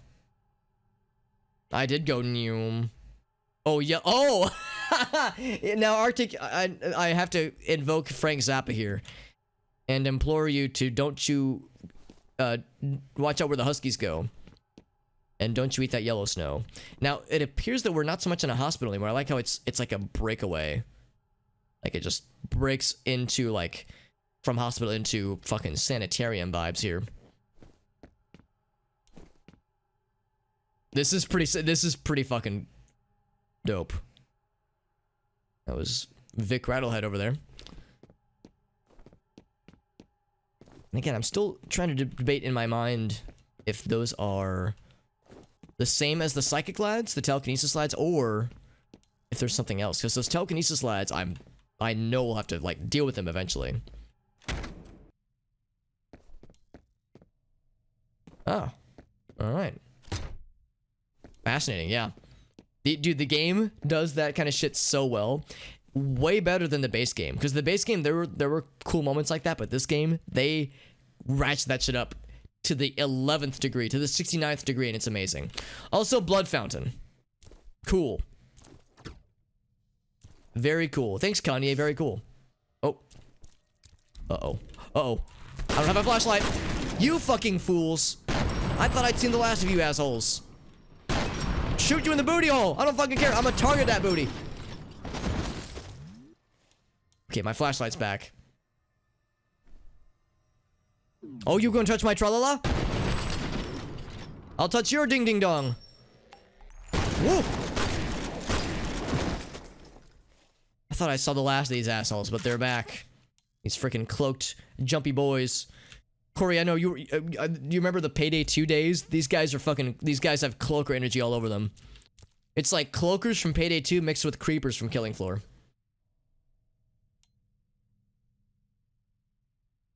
Always, yeah, like MC Escher kind of shit, yeah. Yeah, I know exactly what you're referring to, Arctic, and this game does a really good job of that kind of stuff. Yeah, non-Euclidean geometry, that kind of shit, yeah. Yeah, this kind of tickles that same uncanny, that same thing with our brains that like kind of reacts to uncanny shit like this. Shit that can't really exist, and gives us that same eerie feeling, that like very highly specific kind of sense of anxiety where it's like I'm in like an alien world. I'm in an unfamiliar place, so I can't fall back on things that I can usually fall back on as like an anchor of like reality or of like familiarity. Like everything is unfamiliar now and it's all spooked and all hecked and everything is murder. Yeah, exactly. And this game does that so fucking well. The spookiest thing of all, Mr. Whale. You're gonna have us... If the final boss of this game has you recite the Pythagorean theorem.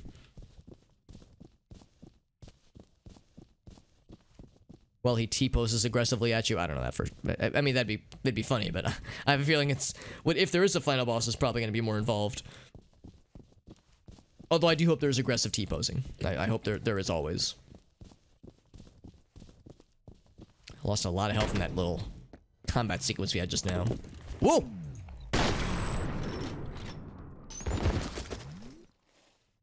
Yeah, these guys really aren't that scary. They're a pain to deal with sometimes. The jump scares they hit you with can be spooky though, like the panic of like, oh dear God.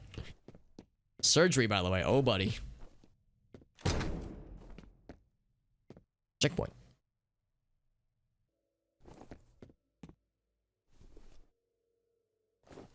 Note that we haven't fought like a standard bad guy in a hot minute. We haven't fought like dudes with guns in a minute. It's been cloaked lads and or our own brains. Those have been the things we've been facing lately. That's interesting, Arctic. Yeah, I understand that Hellblade, Senua's Sacrifice, I think. There's 2 of them now, or at least there's a second one that's in development. But the Hellblade series apparently does a very interesting job when it comes to depicting things like mental illness, and I think schizophrenia is what that series focuses on more. But that notion of like how to convey that to the player, to the viewer, or to the player, especially if they themselves don't have it or haven't dealt with schizophrenia. So it's like how do we like depict that properly to a player, so like to kind of demonstrate or to show what that would look or feel like. But to your point, though, Arctic, yeah, take it a step further. What about like something like Alzheimer's, something like dementia, where yeah, it's like where it's not so much like not like games like Eternal Darkness, where it's like oh spooky sanity effects, like your character's going insane. More about like just like a slow degradation of one's mental acuity. Oh, I was already picking up medical bags. Also, Mr. Jim, good to see you, bud. Yeah, I've heard it's super good. Heard it's really freaking good. Very, very tech demo-y. Oh, that's kind of unfortunate because I've heard really good things about it. I haven't played it myself, obviously, but I've heard it's really good, and I've heard that it does the that kind of like a demonstration of, again, I want to say it's schizophrenia, of like mental illness. I've heard it does it quite well, and that they consulted like medical experts when it came to how to properly show this in a way that was, you know, not like cheesy, you know, in a way that was befitting, in a dignified manner, I guess is the term I'm thinking of. Seems like these guys, if they hit your armor, it just does armor damage, because that guy definitely smacked me and I lost a little bit of armor but no health. Oh, this door opens now? Oh, I feel silly. We're coming from here. It came from beneath. Interesting. Yeah, like sensory overload. Yeah. That's another one too. That's another big one too. Autism for sure. How to establish that for somebody who is not on the spectrum, how to like show like this is what it's like for them, to kind of give, you know, people that haven't had to deal with that themselves, give them that idea of what people that are on the spectrum have to deal with, kind of, you know, implore a little bit more empathy with it's like, oh, now I know, and now I know a little bit more. Obviously we can't know exactly what it's like, but it's like I know a little bit more of what they're going through, so, you know, it gives us a little bit more understanding. Mario 64 is a tech demo.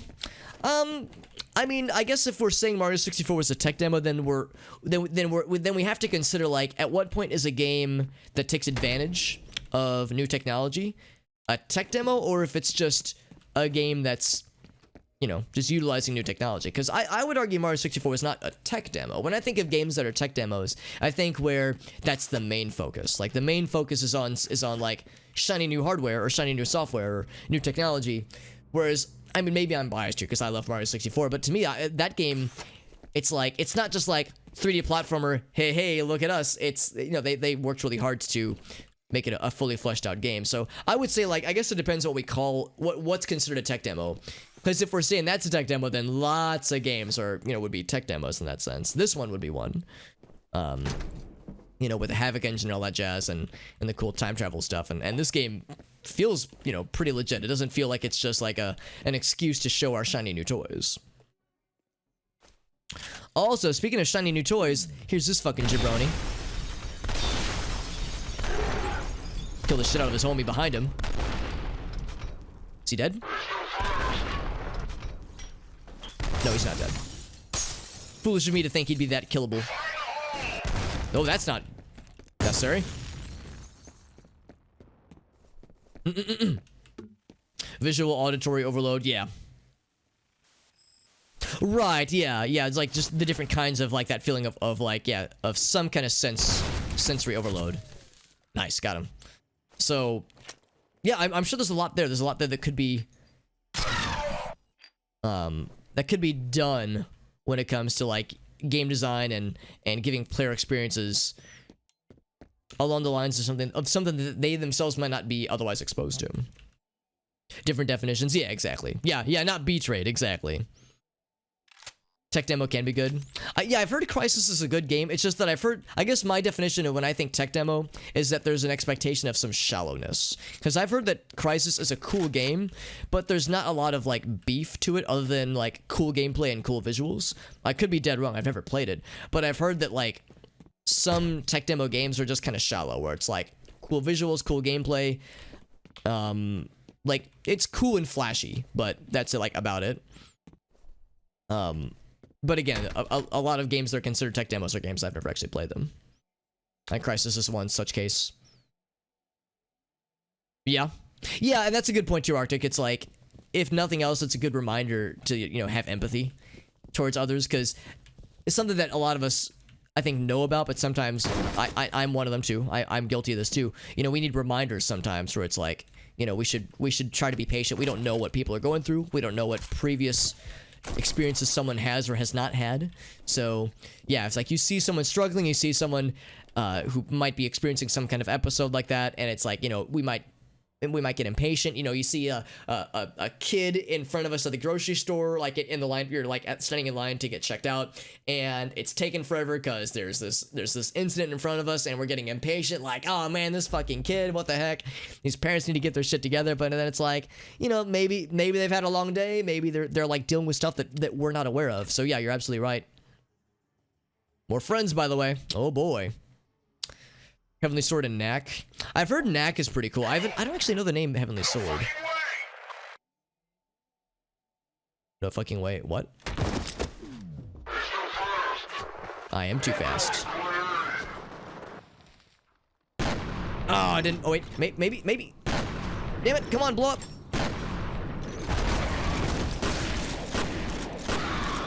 Alright, well, the grenade at least stunned the other lads so we could kill them. I wanted to, like, blow it up intentionally, but when it's a shotgun and it's that far away, it's hard to get it to detonate on demand. Oh, that one went pretty well, though.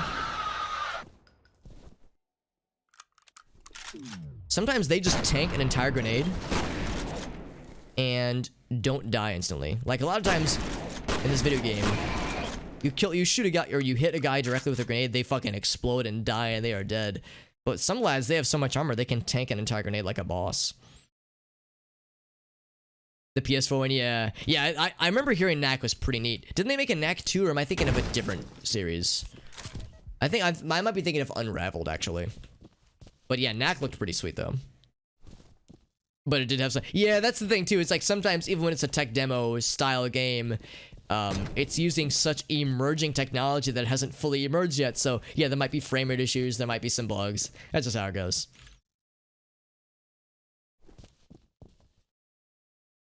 Okay, so no, I'm thinking of Unraveled then. I know what Knack is, and I know what Unraveled is, and I knew one of them had a sequel, and I couldn't remember which one. Oh, wait, did they make one? Oh, I'm sorry, I misread. I thought you said... I'm sorry, Jim, I misread. I thought you meant that Knack 1 sold so poorly, there's no way they could have made a Knack 2. Yeah, I get it. So yes, they did make a sequel. So I wasn't full of shit. Partially. I was partially filled with shit, but not full. Alright, so obviously we opened a door that allowed for lots of lads to spring forth. I like how when they popped in, they were like, no fucking way, and I don't know what they were looking at. Maybe they saw that I killed their homies. We killed their big not robot, but big heavy armor lads. Or lad, singular.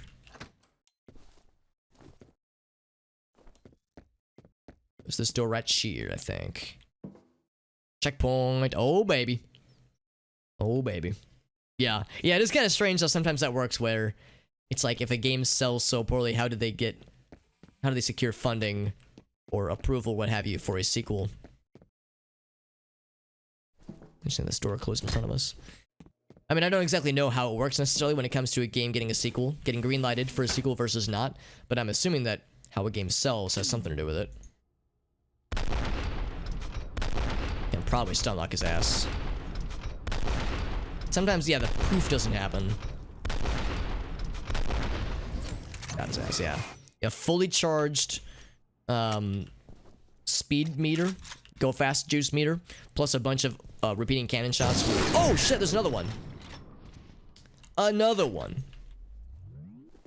Wasn't expecting a second one of you lads. I just knocked him on his ass. Okay, so it seems like that like poof happens pretty well when you're not in slow motion. But in slow motion, it definitely struggles. So, of course, they had... Oh, fucking hell, are you kidding me? They had penetrators.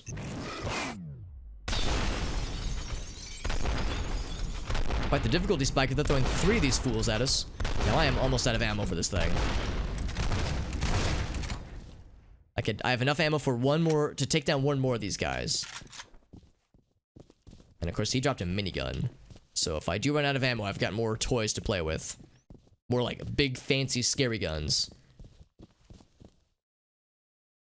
Really cool AI. Yeah. Yeah, it's like, I'm sure, it sounds like it was pretty ahead of its time back then. Which is awesome, but yeah, it's like... I guess that means it hasn't aged as, like, fancily as one would hope. Yeah, 2 of the guys had penetrators, and it's a good gun. Penetrators are great, but they're not like... They can't really hold up to the repeating cannon. The repeating cannon's so good. The minigun can. The minigun's pretty solid, I think. I'm gonna hold on to this thing a little bit longer. Health injector, very good. About Oblivion's AI, yeah. And I understand Oblivion has pretty not bad AI. I know it's not perfect. I understand AI. Oblivion, like, did a pretty good job with their AI, as I understand it. I'm debating if I should, like, take this with me. because this has 9 shots. That's enough to take down one of these big guys. I think this minigun probably be able to do so. The thing is that this thing has the range. So that's why I'm like kind of holding out on this guy. Yeah, we'll see how much further we can go with this.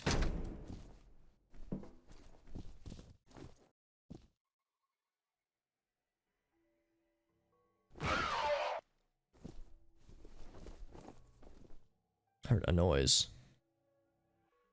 A technical wonder, but a very unfortunate end result. Really, I thought I mean, I know there's some glitches with the game, but I thought the AI was like considered to be pretty okay. Like, okay for its time, at least. Oh, that sounded desperate.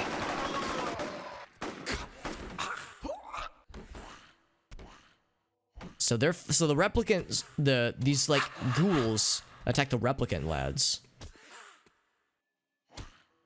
What is the animation? What the hell? Oh, okay, he's out.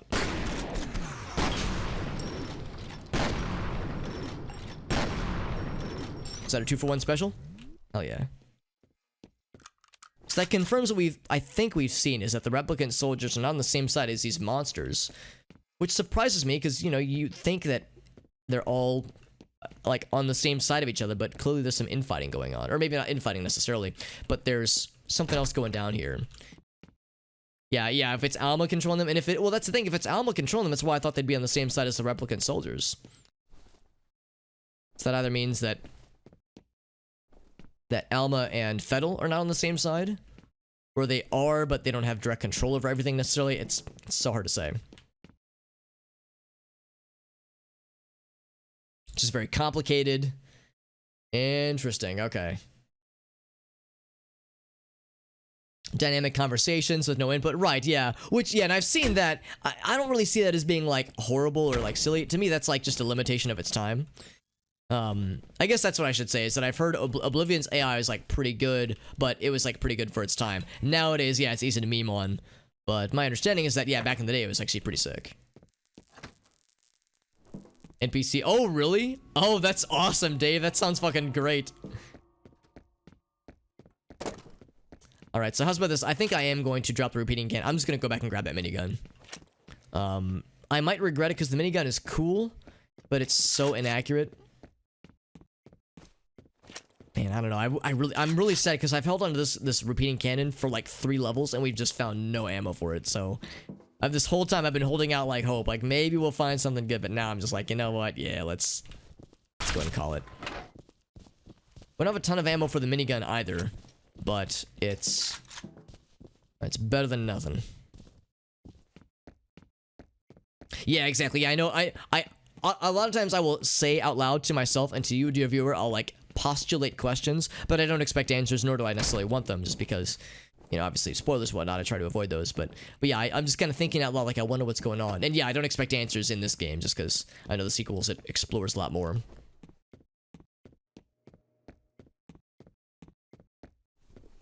How about them mud crab? Yeah, exactly, just random bullshit. Objectives, yeah, that's exactly what I've heard, Arctic. It's that, yeah, there's a lot more, it's a lot more dynamic than people than I expect necessarily. They'll travel in the, yeah, they'll travel in a world, they can die there, exactly. There's so many ways where things can go awry. Speaking of things going awry, do you like how I'm just like backing myself into a corner? We all know how it comes when it comes to video game elevators. Oh boy. Yeah, exactly. With video game elevators, the Dark Heart, by the way, that's the name of this level. Video game elevators, you're vulnerable. You're just at the whims of the mechanics of the elevator. You can't really control it, so spooky things can happen in elevators, man. Just like in real life, for that matter. By the way, just general reminder, I haven't mentioned it in a minute, but we have a Boost the Stream challenge going on. We are, I think, about 8,000 points away, channel points away, from reaching our... Oh, wait, no, I think it's more like... 12,000 points away from reaching our channel point goal of 28,000. And if we reach it, then we get boosted, which means the stream will get recommended to more people. Usually, the end result is usually like a slight boost in viewers. Not a huge one. It's not going to put you on the front page, but it's nice. It helps. So just a general reminder, we have that going on right now. And thank you, Dave and Arctic, for contributing. Thank you for that, my friends. So look at that. Now we're 6,000, less than 6,000 away. So yeah, so no, I appreciate that, my friends. I know that we've had a lot of boosts lately. I feel like we get one like every other week now. So I know people have been spending a lot of channel points on it, but I do appreciate that, and thank you, Whale, as well. Look at all these cool homies coming out for helping us out. It's very kind. But as always, far be it for me to tell you how to spend your channel points. So because we have a lot of very fun and silly channel point incentives. So no pressure, obviously.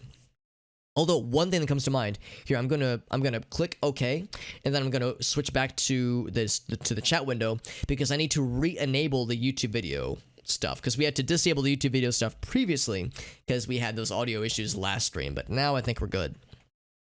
Hospitals ransacked, by the way. Unknown forces interfering. Operation of the life flight elevator. Yeah, because the elevator just goofed. Let's see how bad the goof is. Oh man, lots of thank you, Jim and Ninja. Yeah, thank you everyone for helping out. This is helpful. Helpful beyond my wildest memes. Or dreams, for that matter. Yeah, so give me 1 second. I'm going to re-enable YouTube shenanigans. YouTube shenanigans. Because, yeah, we had to disable it last time. We had those weird audio issues. We could still be having them now, but the good news is that the game is now running, so if there are any issues, then we've yet to see them.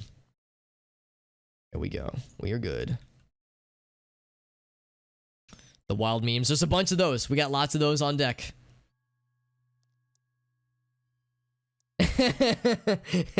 Yeah. Well, the thing with the channel points is that, it doesn't cost money, which is nice. And if you're anything like me, when I watch streams, I rarely spend channel points, and it's not because I don't want to. It's just because I don't know.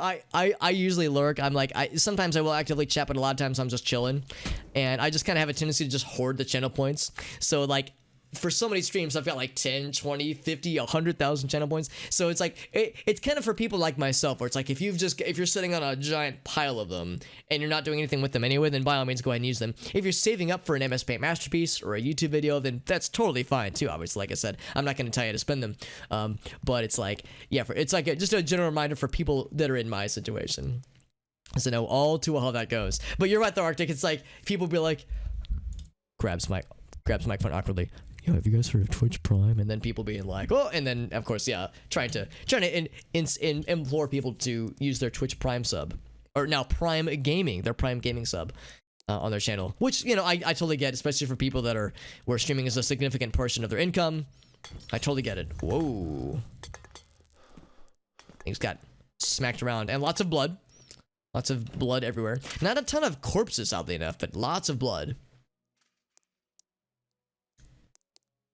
Less than me. Yeah, that's the thing too, Dave. Like, for partner streamers and really popular streamers, their threshold for meeting the Boost the Stream challenge is like way higher. But of course, they have a lot more viewers and people presumably that have more channel points just in a general sense. So like, even when the requirement is higher, I've seen the same thing, Dave. Like, somebody with like a few hundred viewers, they get to Boost the Stream challenge, and yeah, it gets knocked out in minutes just easily. So yeah, I agree, it doesn't scale well, but I'm like, I don't know. I mean, I'm not bothered by it. I mean, I think, popular streamers should be given the option for a boost, much like smaller streamers should. Because I would imagine when it comes to, I mean, maybe I don't know, but I would assume that when it comes to the like recommended channels overlay, or like the recommended channels thing that oftentimes you get boosted to, I'm assuming that it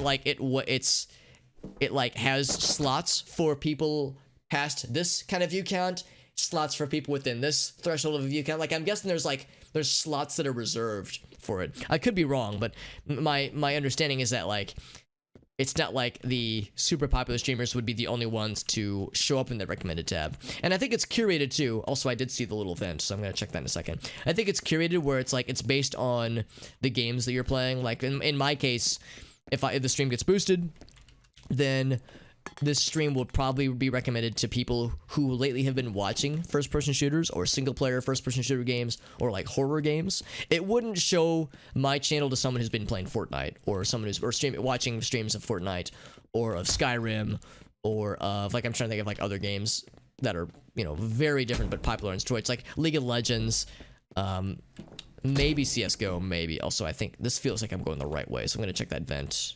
Yeah, I'm definitely going the right way. Let's go check that vent real quick.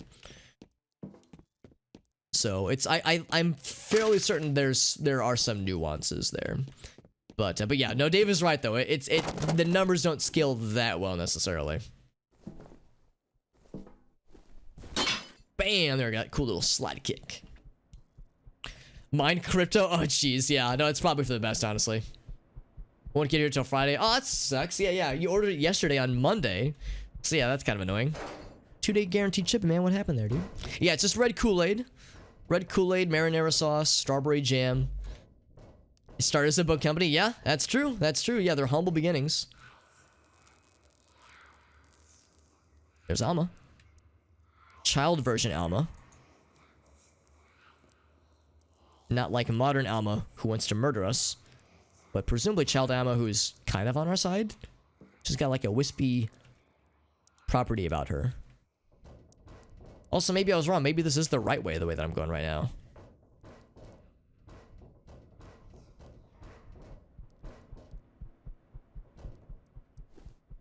So I have to make my mind. Do I go this way? Or do I investigate the other direction first? Because that other direction, I felt like I was going the right way and I was scared.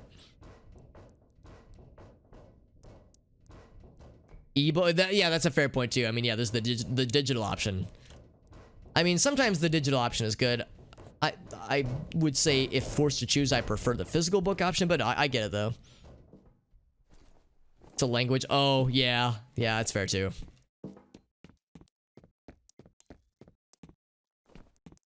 Yeah, so the way we saw earlier was over this away. Oh wait, no, that's where we came from. It was this away. Yeah, she was walking down a hallway. I don't think it was... Oh, it was this hallway. Yeah, we saw her walk down that way, I think. And that door is locked. To the morgue? Jeez, no fucking wonder. This one's closed despite the blood trail. Yeah, that's kind of where I'm at, Jim. It's like, I wonder which one is the correct one. Because when you drop down through that vent, that's a broken bridge. So to speak. Like, you know, you can't climb back up the vent. I'm not one of those, like, sneaky, invisible lads who can just slink up vents like it's no one's business.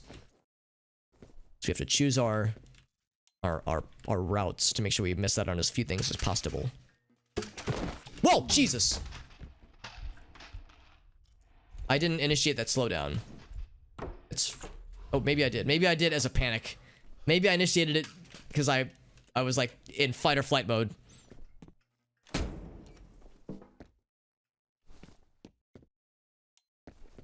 Okay, well that was a nice spookular moment. There wasn't any, like, thing there necessarily. There was no, like, there were no physical objectives or things like that, but we did get a nice little jump scare, so I would say that was more than worth the price of admission.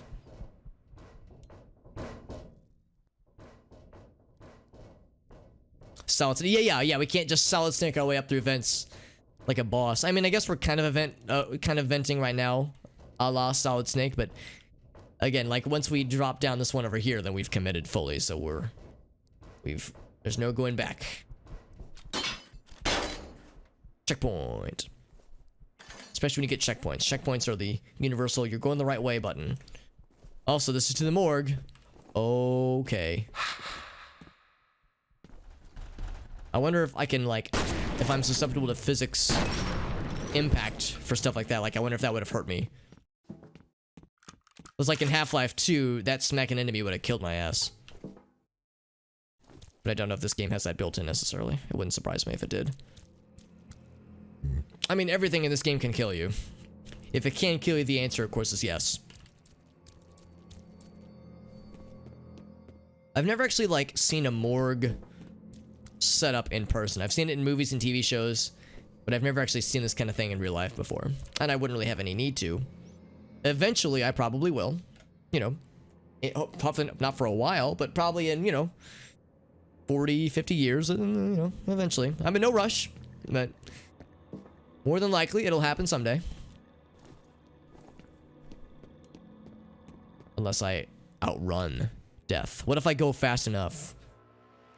No matter how fast I run, I cannot outrun my own... I cannot outrun the darkness that dwells within. Spooky noises, by the way. Oh! My first time getting a really close look, and that was absolutely one of the psychic lads.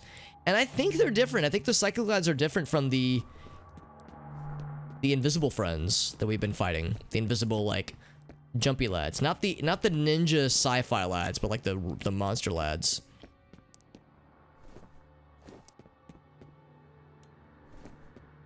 But that Rattlehead guy, I think that Rattlehead guy was like was the psychic dude.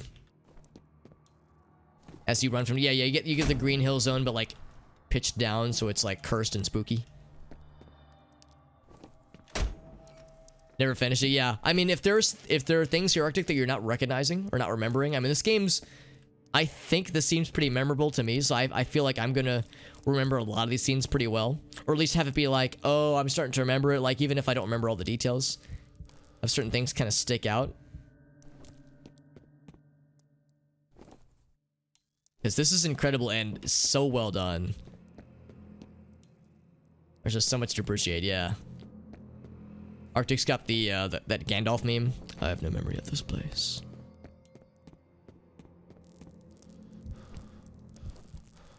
So good, though. So good and spooky. And of course, as always, I will tell you, dear viewer, that I am playing the Steam version with a few fixes. Oh, okay, it's one of these. No flashlight. Show yourself. These guys. Oh, I'm falling. Ah!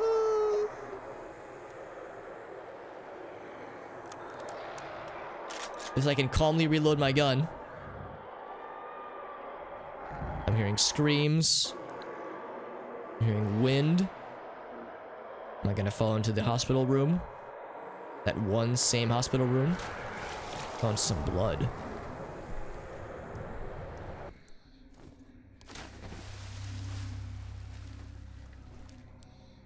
Okay, this is very different. South Ward, is this the... Are we back in Sanitarium land? Good job.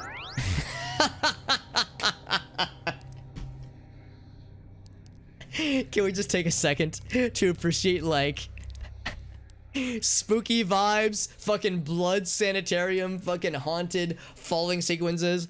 Ba-da-da-da, good job, hey, Bomberman, yay, whimsical. Thank you for that host, by the way, but no, I appreciate that. That was just really, really, like, an excellent, jarring, like, funny moment that just happened. That was great.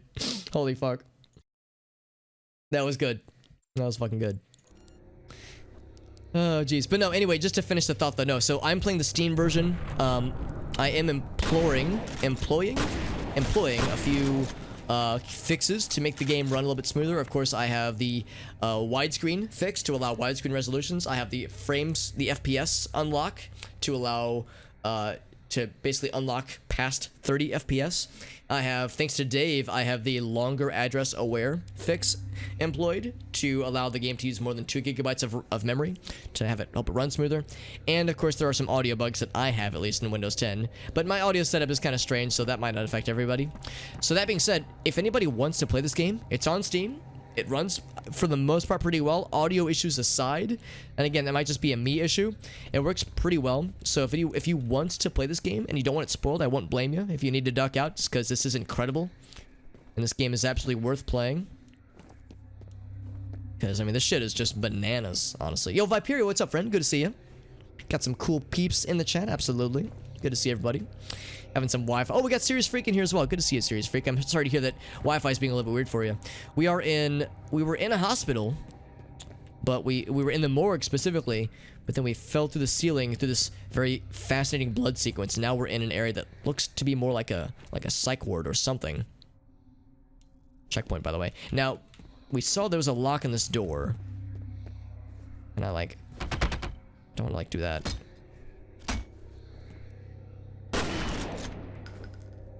I doesn't expect the door to start bleeding. Huh. Blood door. Excellent. Very good blood door. Excellent. Love it. I'm doing well, though, Viper. It's good to see you, friend. Thank you for being here, friends. Oh, and as a heads up, we are pretty close to being done with the Boost the Stream challenge, by the way. We are, I think, about 1,000 channel points away. So if anybody has extra channel points that they feel like throwing our way to the boost, we are very close to reaching the boosted threshold. But like I said, if we don't make it, it's not an issue, obviously. But it is something that I feel like I should mention every so often. Just because we are quite close, but otherwise, we're playing a very good and spooky game. And I think we're near the end of this first expansion. Satan, is that you? Satan child, is that you? I think that was Alma. It sounded like a child's voice, which I think means it was good Alma, not murder Alma, if there's multiple iterations of her. This does not look like water, nor does it look like blood. Actually, maybe it's blood. I don't know. I should definitely submerge myself in it. This isn't asking for problems, is it? It's not weird. It's not weird at all. No, of course not. Just dunking myself in nondescript fluids. Yeah, but I'm doing well. This game is incredible. The base game, so for those who don't know, this is the first expansion to F.E.A.R. We beat the main game last week. And this week has been first expansion. First of two. There's 2 expansions. That one lad was just chilling in the corner. T-posing, well, he wasn't T-posing, but levitating aggressively. Vibrating with malicious intent.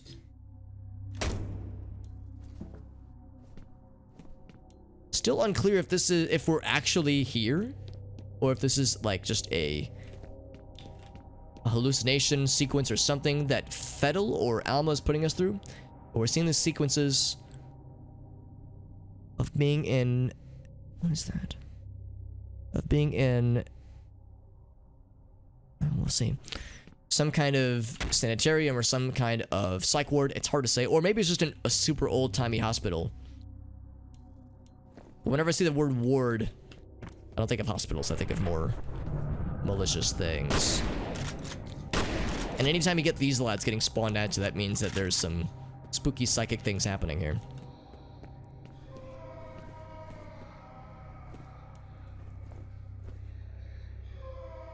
I don't know who this person is. They're presumably alive and not like a zombie. Oh, it's totally fine, Serious Freak. Yeah. Just in a general sense, I always tell people that, you know, I'm just happy that people are here. If people aren't chatting as much, that's totally fine. I'm just happy that you're here, dear viewer. I've mentioned before that I a lot of times will watch other streams and just kind of lurk. Like, I might not chat as much. I'll be like alt-tab doing other stuff. Whoa, check out this guy's face. He's like, he's either got PS1 era graphics face, or he's been like warped in some way. But no, but like I said, yeah, chat activity is never required. I'm just happy that you're here because there's a lot of people that stream, and you know, you could be anywhere right now. So the fact that you're chilling with us makes me feel hella good, and you're fucking cool as hell. Whoa, that kind of looked like the Doctor, Harlan Wade. Kinda. Oh, there's Alice.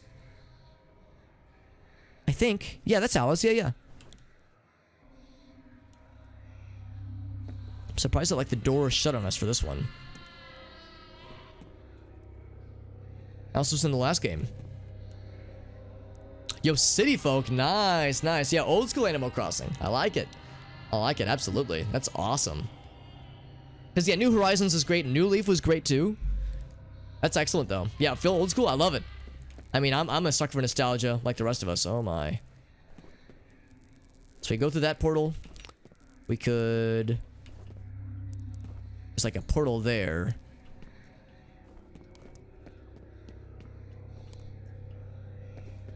What is in this room? It's obviously blood. Blood everywhere. I guess it's like the wall kind of crumbling or something. It almost looks like a mosaic of like pictures, but I don't think that it is.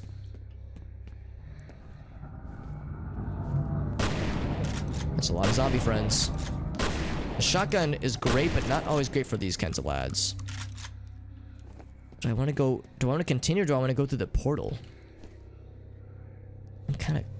I'm conflicted. Let's see where this leads. I'm really curious.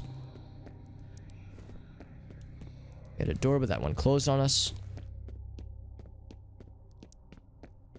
Only thing left is towards Ward E. Oh, blood footprints. Alright, I think that's the proper way to go. Let's see what this portal sequence will do.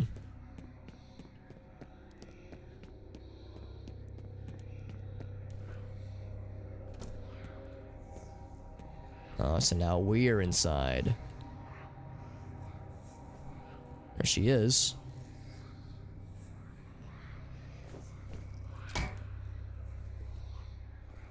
Zalma. Oh. Oh.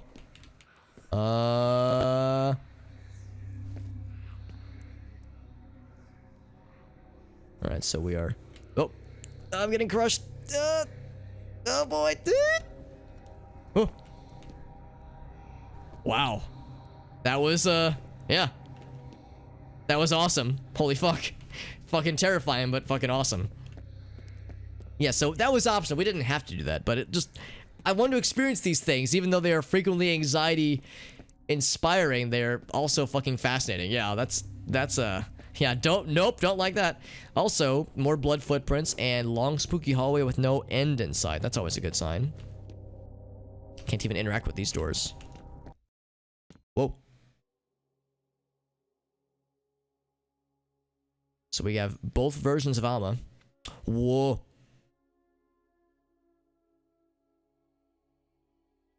No flashlight. Uh-oh.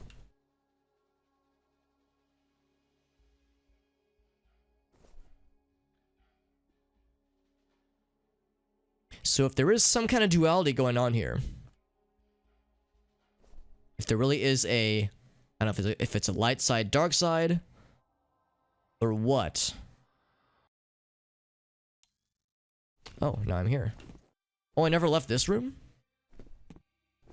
Wow, okay. He's alive. I just picked up his signal. If you can hear Holy me, shit, get our to buddies. high ground. A chopper is standing by. Wow. I wasn't convinced we would ever see friends again in this game. Everybody is dead. Everyone we've ever worked with in this game died horribly. But that, except for that one, that's the driver guy from like the very first part of the base game rather. So many questions, yeah. No, it's really fascinating, but yeah, so many questions about like, oh, okay, that door's locked. About what the significance of that was. Does that mean that the Alma that escaped from the end of the base game, if she's like combined with the child Alma that was more or less helping us? At one point she said she was waiting for us. It was the child Alma talking to us, saying that she was waiting for us. So I wonder if that means that it's like a good thing that we united them? If that's like good, what we did, or if it's bad, if we've doomed the universe forever? Hard to say. Also, more slow-mo juice. Although it sounds like we're approaching the end. If they're giving us slow-mo juice, begs the question of like, what else do we have waiting for us? Probably more bad guys then, more like standard bad guys, not of the monstrous zombie variety. Wait, where'd all the blood go? I'm almost disappointed. All the blood's gone? Yeah. Oh wow, the vent resealed? So it's all normal again. So that whole hospital sequence was just japes. It was all one big ruse. Yeah, it's probably not light side, dark side, but there is some kind of duality. And yeah, we'll learn more for sure. Solid audio for a few. Oh, that's good to know, yeah. Because yeah, we explored this earlier. And there were dead bodies, there was blood everywhere. We had the Alma sequence earlier here, but there's no blood this time. It's all cleared up. That's so wild. Arctic, that reminds me a lot of Sonic Adventure, the first Sonic Adventure game, where at the very end of the game, the city has like been sufficiently fucked, like the city has been like destroyed, and like you've killed the big bad guy, like, you know, you won the day, but like everything is fucked. And Tails goes, well, all is well that ends well, like in front of the backdrop of a city that has just been completely leveled. So yeah, spoilers for Sonic Adventure 1, but yeah, no, yeah, Sonic Adventure 1, you beat the bad guy. That's what happens in the game, and yeah, the city just gets completely like deconstructed. It's like just complete destruction. But Tails is like, hey, we're good. Everything's fine. All's well that ends well, fam. And it's like, Tails, you little shit. All right. So anyway, so yeah, we've explored everything in like this area. Let's just go back to that first area, that lobby area. Oh yeah, I know Dave is hype for Legendary Edition. Absolutely. Also a little bit burned out though. Yeah, I know you've been Mass Effecting a bunch. I know you said it's one of your favorite series, but yeah, I mean, I'm the same way though, man. It's like I can only play my favorite series so many times uninterrupted before needing some variety. That is pretty exciting though. I mean, for me personally, I mean, obviously I'm in no hurry to buy more games just because my backlog is already disgusting. But I mean, as far as for someone like myself who's never played a Mass Effect game, it's a great way, I think. It's a good opportunity to get into the series. Yeah, fuck you, Door. It's a good opportunity to get into the series after, you know, not having gotten a chance previously. I think I will grab the multi-rocket launcher instead of the minigun, because the multi-rocket launcher has great range if nothing else.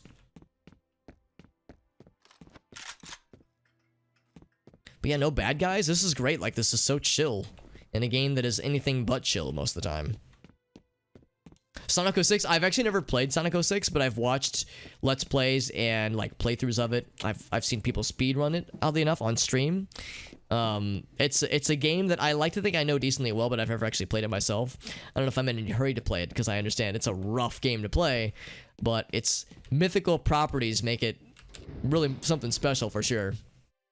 Lots of OWO faces, as you should, Dave, as you very well should. I hope next time, Dave, we get a LAN party with the boys together. You know, I get to see Dave in person for the first time in, like, several years. When we get to do a LAN party with the boys again, I hope, like, I'll see you and you'll have, like, an anime shirt on, and you'll just be dropping OWOs and uwus just casually in conversation, and I'll be like, what happened to this man?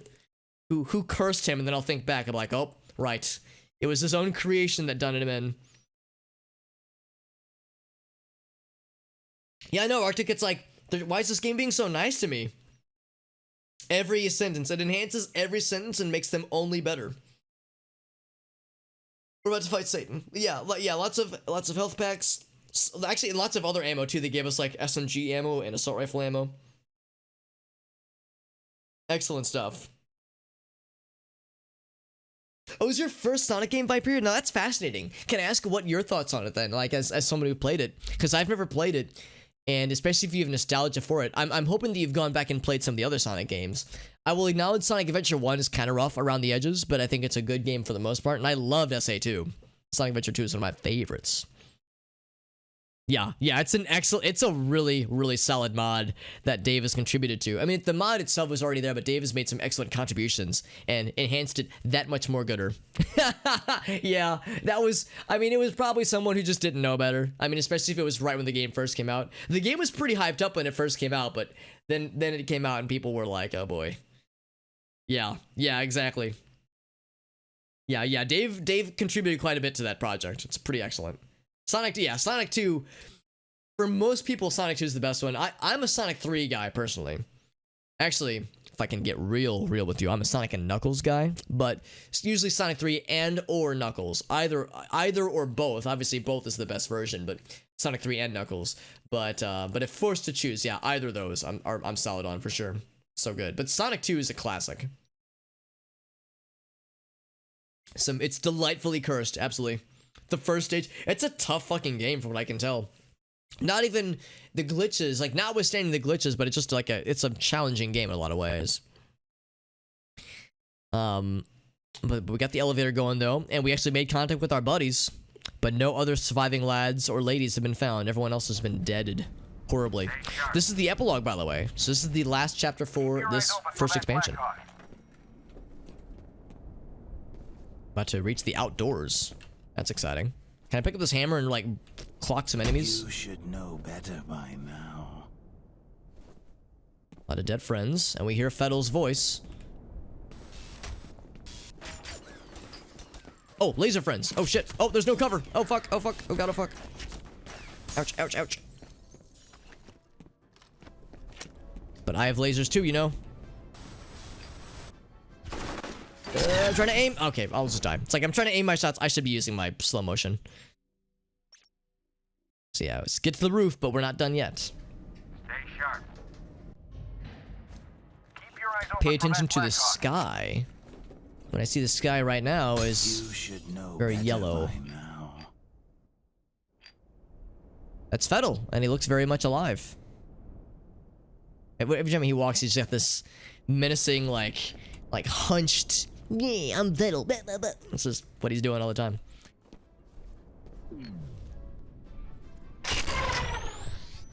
I could shoot him. But of course he doesn't matter. He's, I think, already dead? You are already dead. Got his ass. Fucking pelted that man. Oh wait, we didn't turn him into a skeleton, we just gibletified him. We didn't turn him into a skeleton, he just got exploded.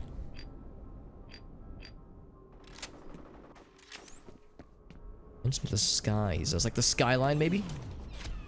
I can't aim my shot. Yep. We skeletonified that one pretty well. I see the skyline is like... Oh god, man, it's hard to aim. Their shots are so good. How are you so accurate?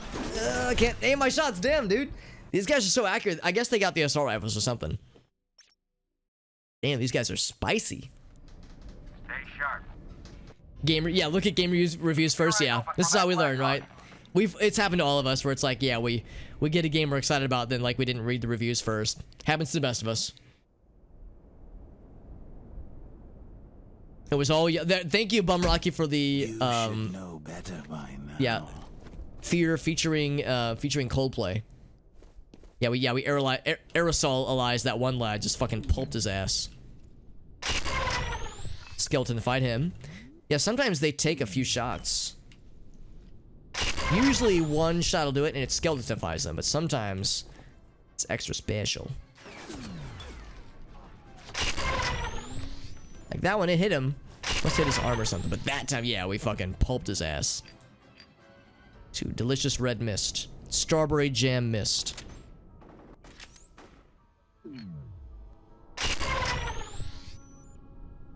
I'm guessing this is not infinite bad guys. Incoming more pulpification. Whenever that guy rears his ugly head again. Okay, we didn't pulp him, we killed him.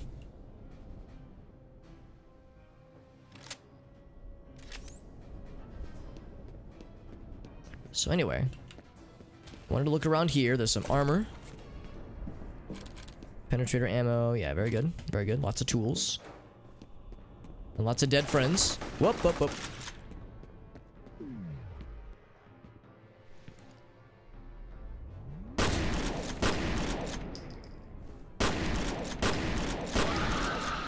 I know this guy's closing in. Oh, wrong guy.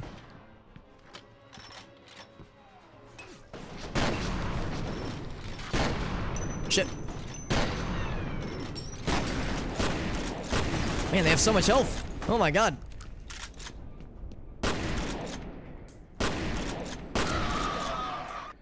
We got big boy. Get rocketed, fool.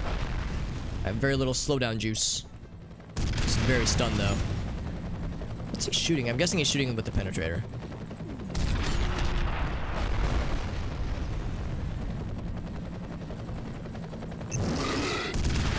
That was a noise. Is that our buddies or is that bad guy? Bad guy helicopter. Sometimes it's hard to tell. Okay, that's good helicopter. I was advised to keep an eye on the sky. Are they gonna blow up this helicopter? Every single helicopter that's tried to help us ever gets killed. Whoop, whoop, whoop. Fuck.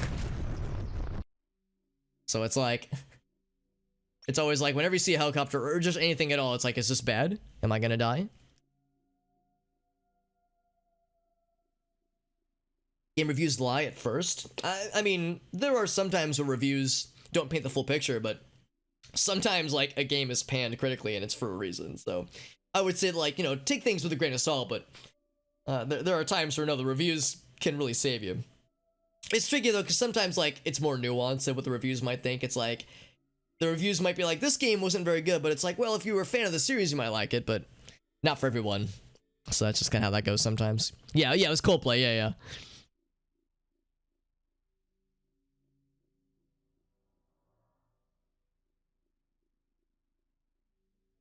Hey, I remember you saying that, yeah, you didn't really like Destiny 2, Victoria. Wait, like a little bit of, like, wait a day or so. There was like a bit of a, like, kind of a false, like, hype wave with Destiny 2. Yeah. Yeah, it's a shame, too, because, I mean, Bungie used to be incredible. I mean, obviously with the Halo games, but I feel like they did a lot of cool stuff back in the day. Yeah, the false ban wave. Yeah, there was just a lot of issues with how they've handled the game for sure. Okay, I wasn't sure if there was like something I should be watching for. No, and I thought I was done with bad guys. I thought that was pretty much the end, but it's like, nope, more bad guys. I thought it was like, you know, once a helicopter spawns and you're good. You should know. And then I better wasn't by good. now. Then I was dead.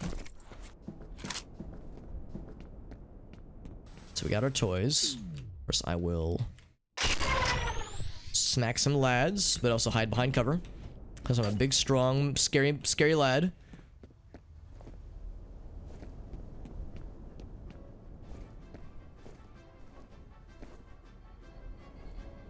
I'm seeing shadows. I know they're walking around. Maybe I shouldn't be, like, hiding.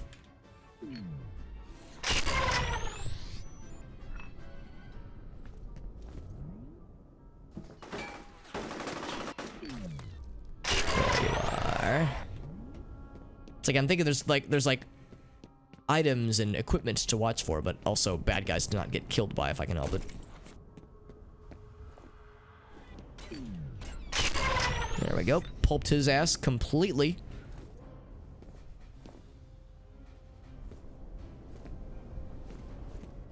Trying to watch for those shadows, those movements. Bowel movements. Skeletonified. Very good.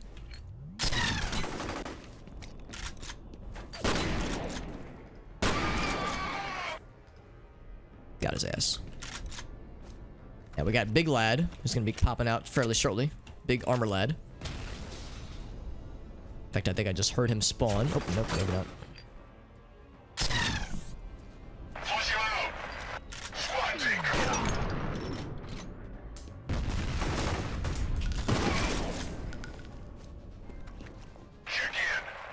Chicken.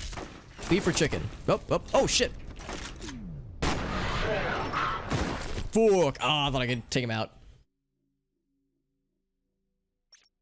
Yeah, I was thinking the same thing. Like, Halo is good, but yeah, I was thinking the Marathon series was another big one too. That's another big series for sure. So yeah, sometimes the talent leaves. Sometimes, like, you know, think about Blizzard, where like Activision steps in and kind of steps on what was initially like a really cool a really cool company rather. So like sometimes, yeah, they get very, you know, other financial interests take place and other stakeholders step in, and you know, suddenly it's not about making games, but it's about making the stakeholders happy. And yeah, it can get messy for sure. They need to make more money. Exactly. Yeah. Suddenly profits, you know, are the most important thing ever.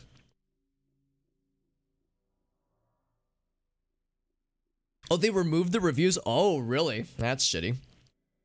That's real shitty, yeah. Because usually when it comes to, like, individual reviewers, like, you know, like on YouTube and that kind of stuff, usually those kinds of folks are a little bit more reliable than, you know, your Kotakus or the Destructoids or, you know, Rock, Paper, Shotgun, all these other places. So the fact that, yeah, there was individuals who were, like, straight up changing the reviews, that's shitty. The bans are hand-delivered. Exactly, because, yeah, they were definitely fucking up and they were just lying. Yeah, I remember about the ban wave stuff, and that turned a lot of people off. Understandably so, honestly. People leave, yeah. I mean, and people just, and sometimes just when it comes to game developers and artists and, you know, QA people, they just move on to other projects. They just want to, you know, go elsewhere. And that's, I think, a lot about Rare back in the day, how Rare was like, you know, this N64 powerhouse. But then towards the end of the N64 lifespan, a lot of the people at Rare started to leave just to move on to other ventures. And Nintendo was like, they chose not to renew the license because they were like, yeah, I mean, you know, we feel that, like, the magic at Rare has kind of left, so we're not going to renew our license with it. And then Microsoft scooped them up, and they did some cool stuff with, you know, on the Xbox, but I feel like, you know, by that point, the golden age of Rare had kind of already left. So that's just, these kinds of things just happen organically as well. They want to start their own studios. Yeah, they just, you know, you want to do other stuff, understandably, especially as companies get more popular. It's just like we were saying, how sometimes when profit margins get prioritized higher than creativity and, you know, unique gameplay, it's like, well, I want to do something that's smaller scale that harkens back to what I want to do, so I'm going to leave this big company and start my own or something. So it's a ship of it's just a constant issue. We're like, shit, of Theseus got him. supporting shit like No Man's Sky. I mean, I know we've talked about the No Man's Sky thing a lot because it was rough when it first came out. I mean, I didn't play it when it first came out, and I'm glad I didn't because it would probably left a sore taste in my mouth. But again, I really feel like they'd have done a good job of writing that ship. So I feel like No Man's Sky could have been yet another instance of a horrible disappointment. But I'm glad that it didn't stop there. I'm glad that they invested back into the game to fix it and or at least to improve it rather, because that is so much better now. It's an excellent game, but. Yeah, that could have been so much like shittier. Could have been much more cynical. Yeah, redemption story for sure.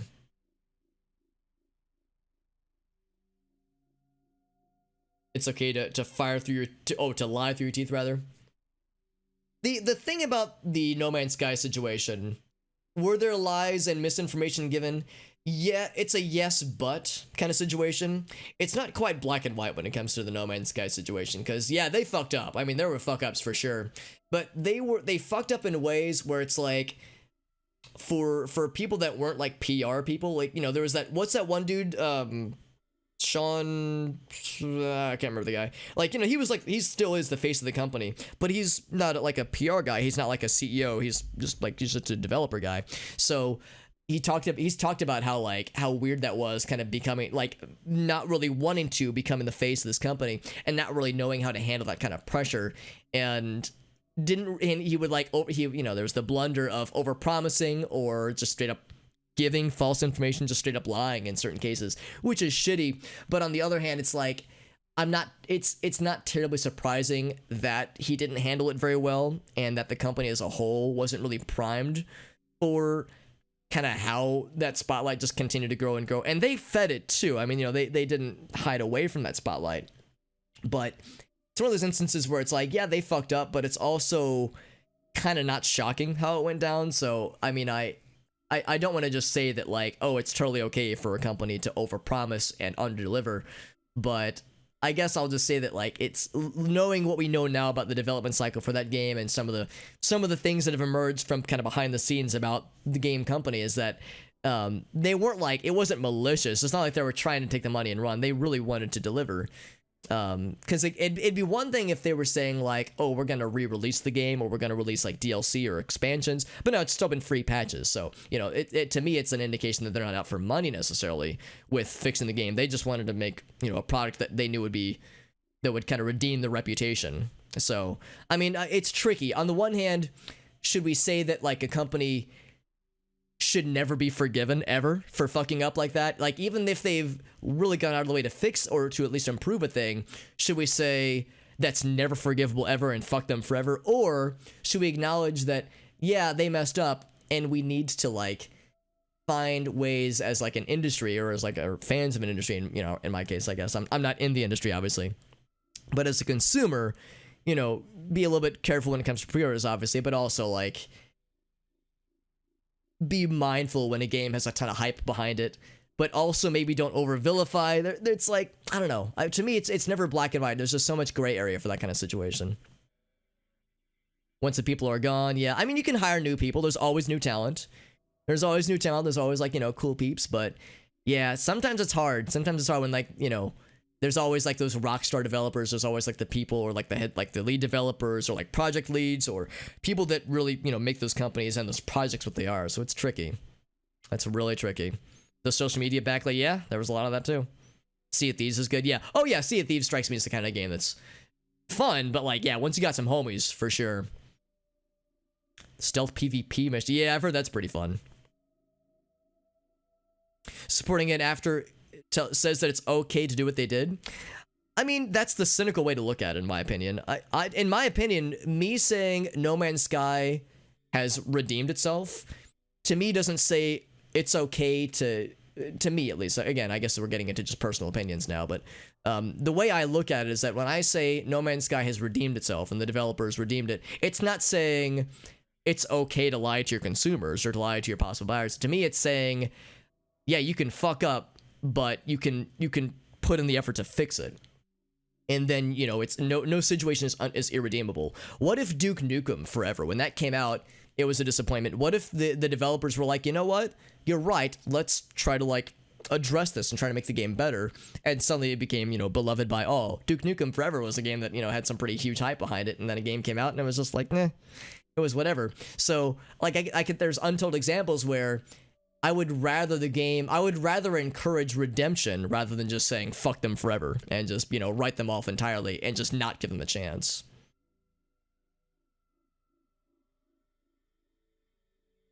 When they do it right the next time, well, there might not be a next time sometimes, though. That's the thing. It's like, if they were to make a next game right afterwards, if they were to turn around and make like a No Man's Sky 2 or it's just some other project, I mean, you know, people would have been like, no, I'm not buying that shit. So to me, I think they made the right call. I think the way that they were like, let's try to very publicly try to redeem this game, is either that or go under. So I'm not sure that's necessarily...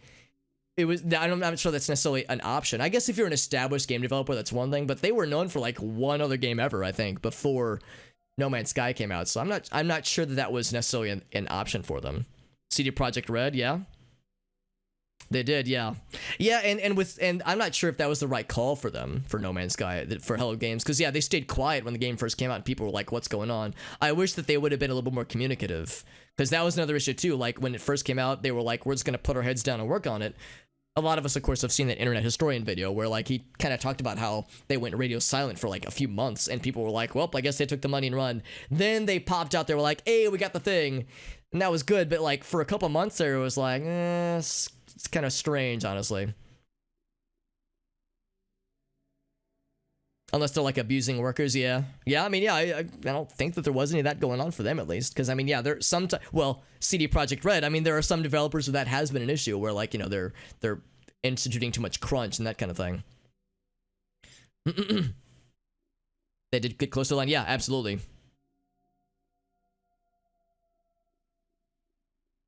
The consequence of lying to their consumers? I don't know. I mean, I don't see it as nearly as black and white. To me, it's like... I like to think that there can be a redemption story in that it can be turned around versus just writing it off and just being like, yep, you had your one chance and you fucked it up and there's no coming back now. To me, I don't see it as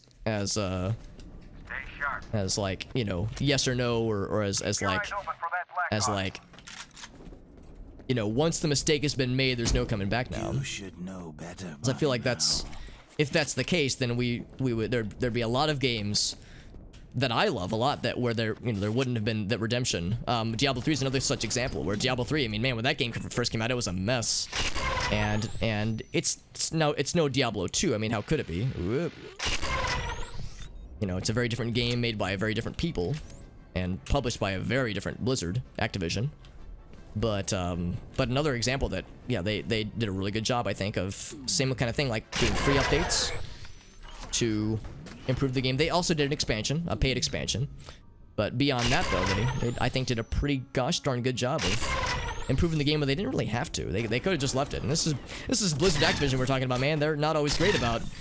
Oh, nice little teleport there. They're not always great about free updates for things and, like, you know, just support for the heck of it. Sometimes they are about the money, so... But a publisher that is not always for the good of the people, necessarily. Or the good of their own people, for that matter. Alright, here Rocket Guy has spawned. Oh, I missed. You guys are so accurate, good lord. Oh, the double! A 2-for-1 special.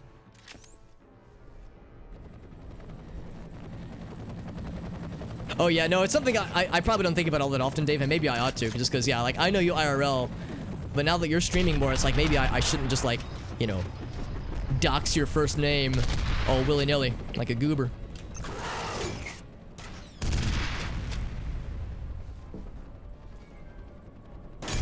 There we go. An online name, yeah. I'm proving your point? Your point that,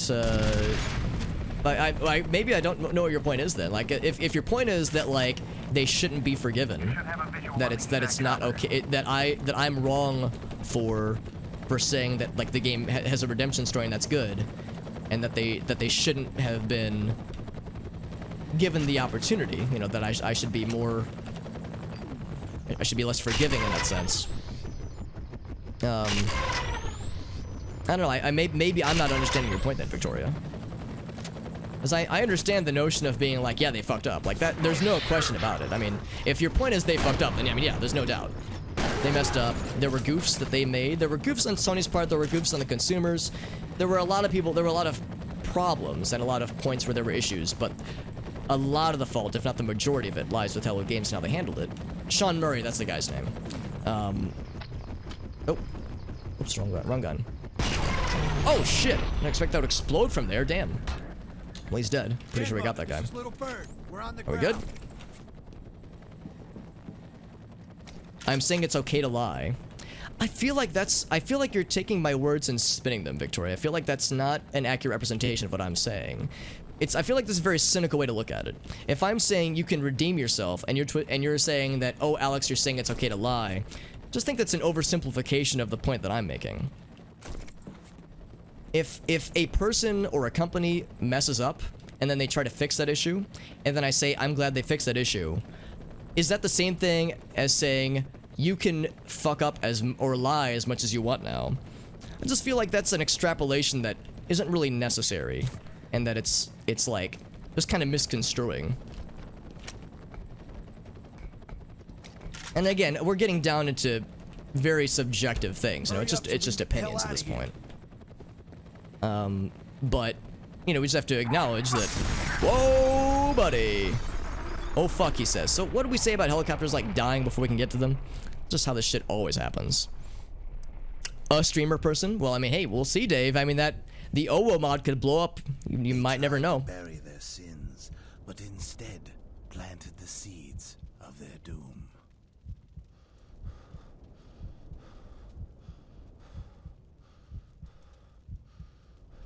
So is that the end? Oh, maybe not yet. She would not be forgotten. We will make them remember. So that I think means Fettel is still alive, I'm guessing. This whole time I haven't been certain if he's still been alive. But now I'm not so sure.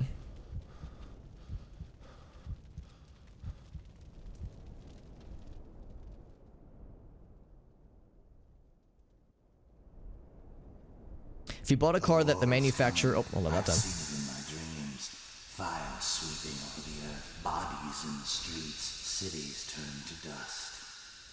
Retaliation. Yeah, that was the same thing he said at the end of the previous game. Very interesting. So brooding. So brooding, and that's the end. That is the end. And of course, I fell way behind on chat, and I want to alt-tab to scroll, but actually, maybe I can. Maybe I can. That's like I don't want to skip the credit sequence though. I just want to get caught up on stuff. So if I bought a car that the manufacturer said was 5-star rated for safety, but it was 4. But 4 out of 5 exploded while driving. So the manufacturer said was, oh, I see what you're saying. Yeah, so the manufacturer straight up lied. But then if they fixed it, everything was okay. Well, I mean, if we're going with an extreme like example like that, that's probably would lead to people dying. Video games aren't gonna lead to people dying. That's exactly what I'm saying.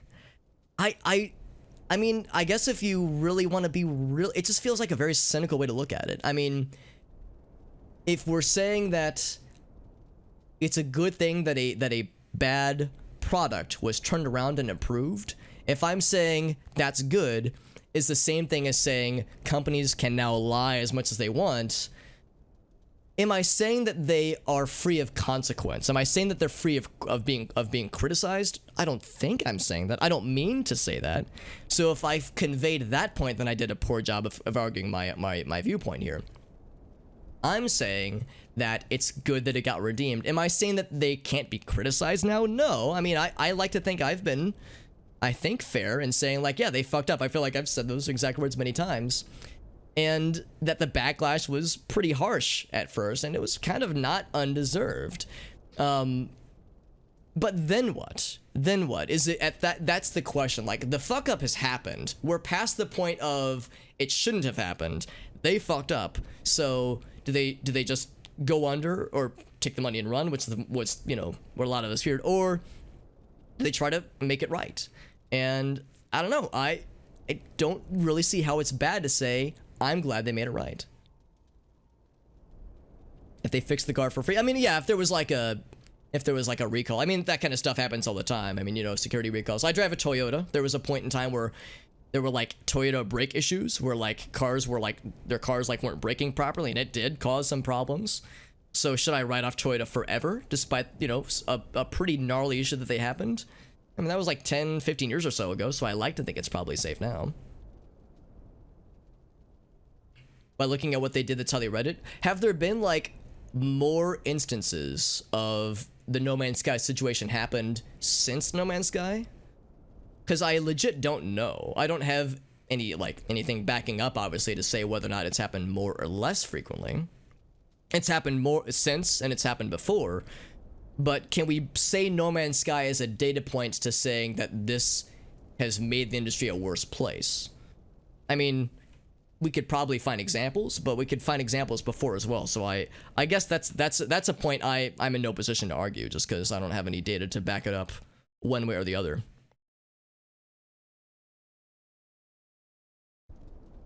If there's risk of harm, then you're wait. If there's risk of harm instead of yeah, risk of harm versus yeah, exactly.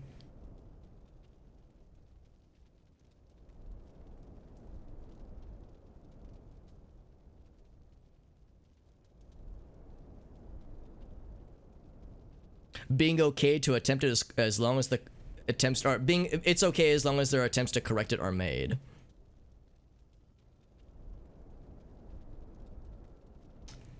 I feel like this notion of saying that like intentionally lying and then correcting it versus trying to fix a bad situation, I guess that's what a lot of it comes down to. It's like the question of whether or not it was in their game plan to lie. Like, was that maliciously intentional for, you know, Hello Games? Did they seek out initially to like to fuck up and to lie, or did they get caught up in their own hype and they let it spin out of control?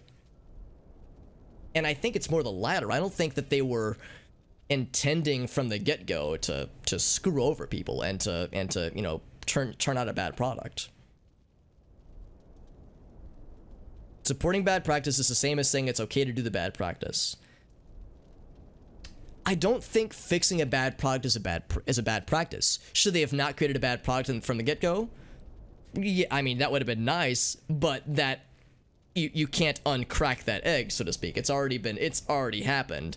The toothpaste is already out of the tube.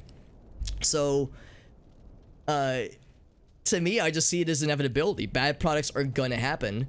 Game development is gonna get messy. Promises will be overmade, and No Man's Skies will happen. Do I want them to happen? Not necessarily. I mean, I don't want them to. Do I encourage that to happen by buying No Man's Sky and speaking well of it? I just feel like it's an inevitability. Maybe I'm the cynical one then. Maybe I'm too cynical for my own good, but game development's hard, so I don't know. To me, it's just like, I'm kind of surprised it doesn't happen more often, honestly. The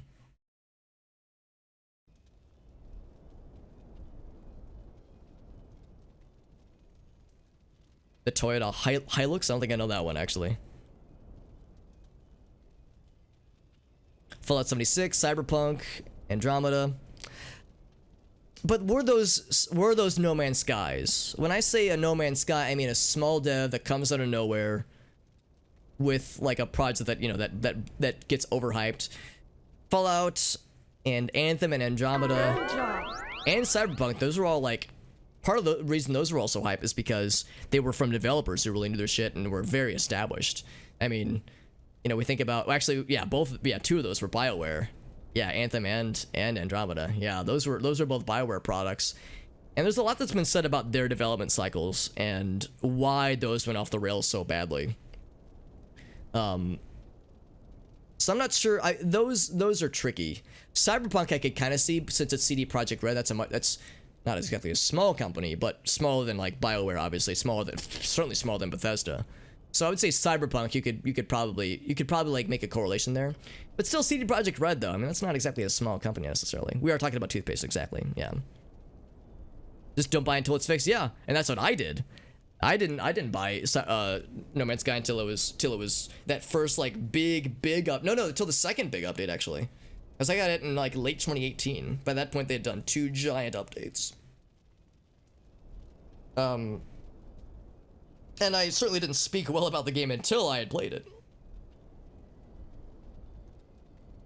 If you launch a game and nobody buys it, yeah.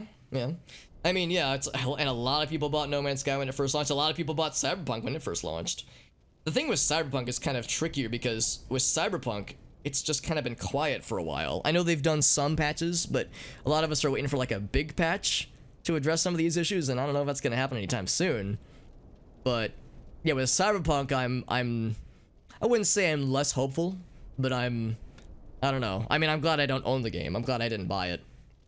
I've heard people say like the story is pretty cool. Like there's moments where the game's really good, but you know, for a lot of folks, it's kind of a mess, honestly.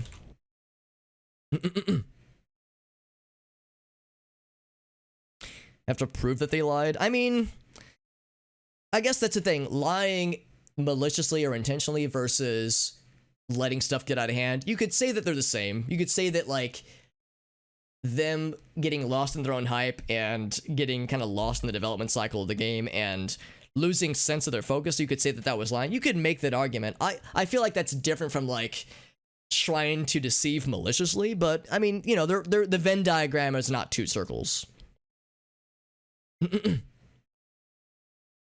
Spending time that could be spent making another game. Yeah, exactly. That's it. Again, it'd be one thing if they were trying to say like, oh, we're gonna charge for the fixed game, or we're gonna like make expansions or DLC where it costs money.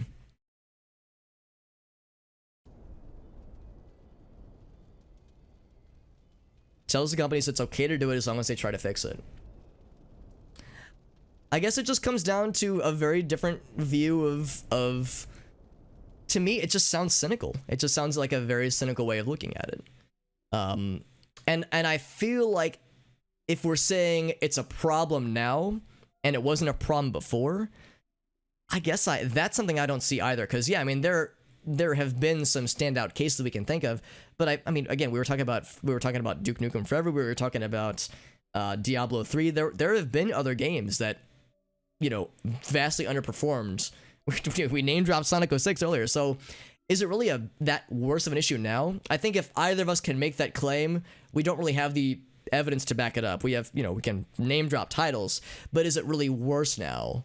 Or is it more of an issue now compared to before No Man's Sky, where developers saw that and went, oh, now we can fuck off however much we want, and then we can fix it later.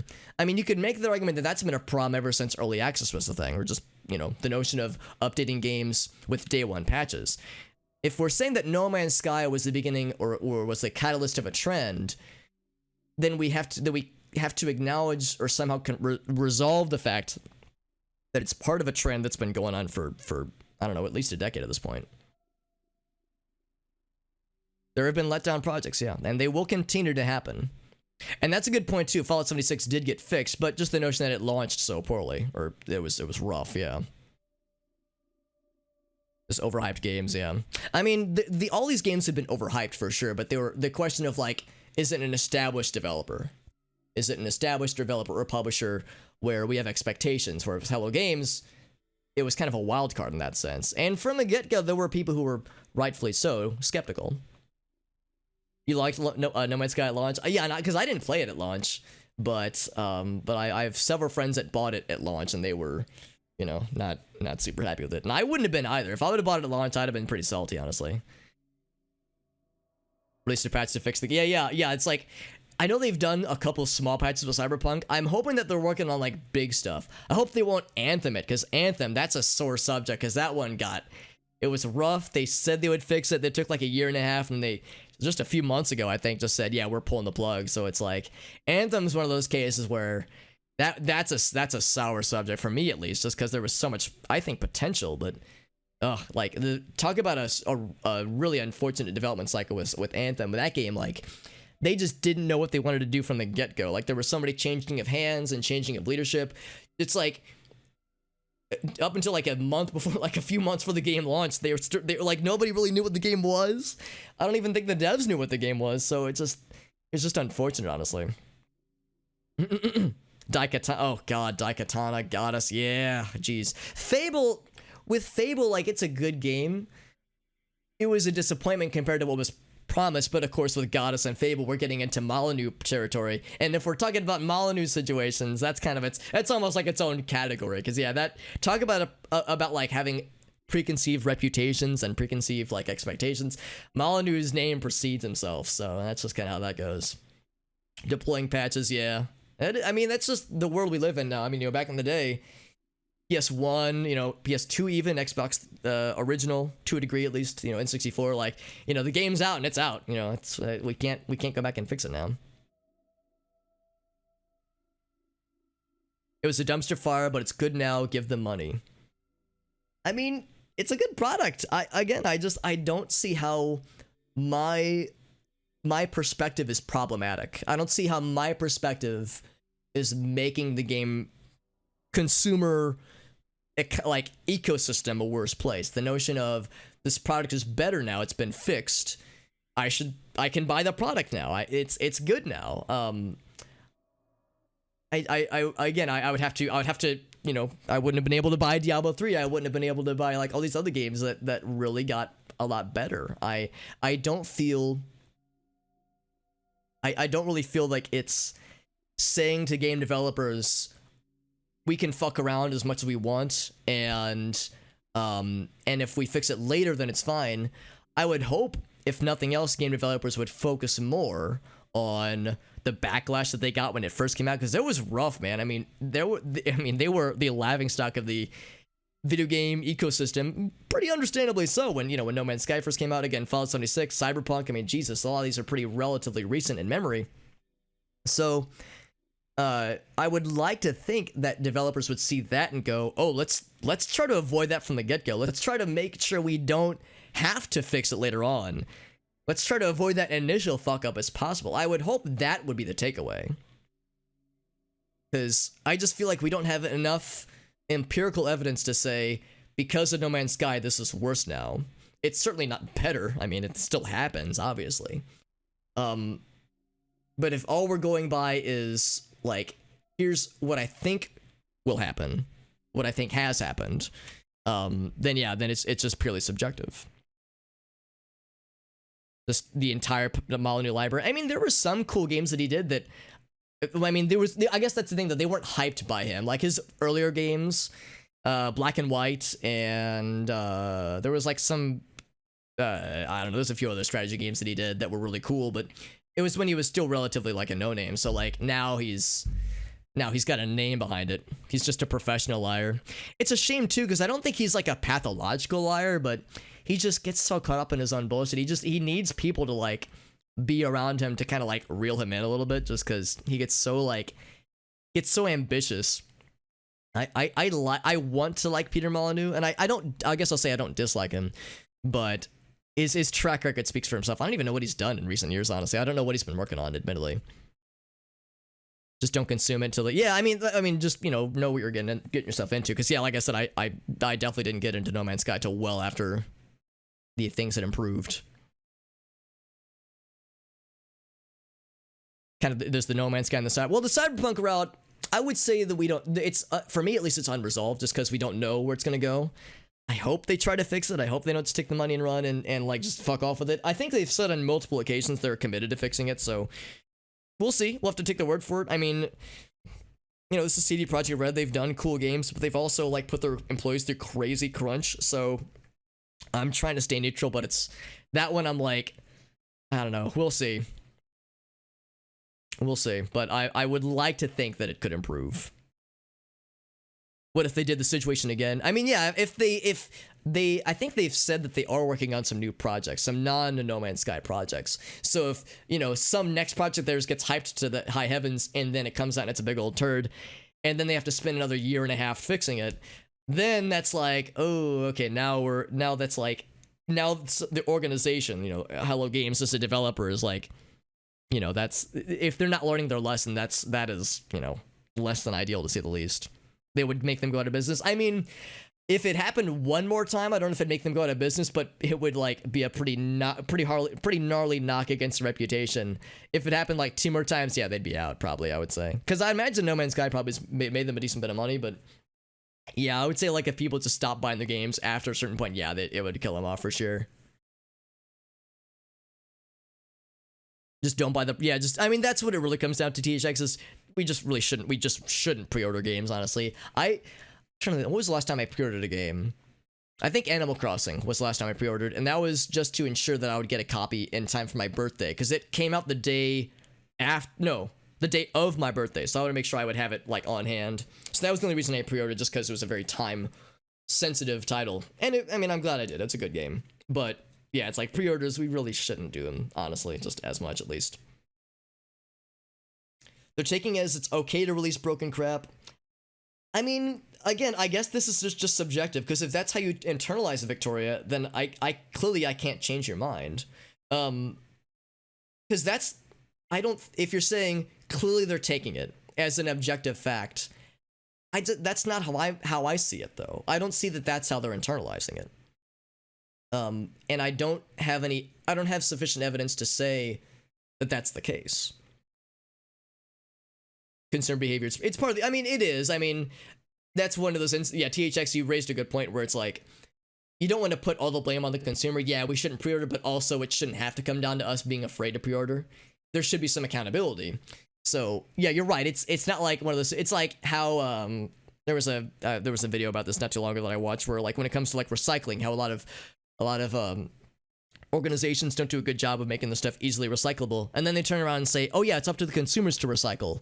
It's like, well, it is, but also you need to like meet us halfway, you know, at least try to help us with making these things easier to do so.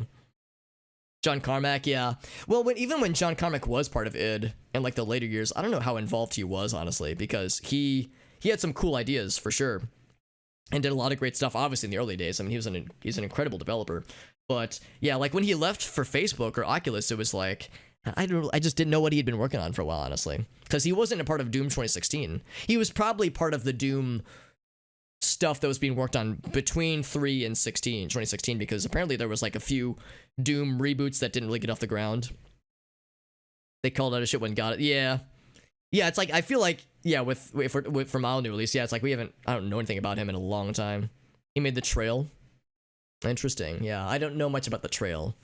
Okay, Solid 5 was the last one, yeah. Yeah, I'm trying to think, before Animal Crossing, what else would I have pre-ordered?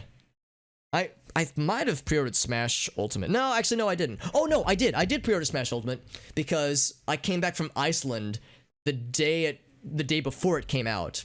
So I wanted to make sure it was at my doorstep. Well, not at my doorstep, but I'd be able to stream it the day it came out. I remember that. I guess I wanted the physical copy, yeah. So yeah, it seems like both recent memory cases we pre-ordering were because there was like a time-sensitive component. 20 minutes of The Trail, yeah. A game called Legacy.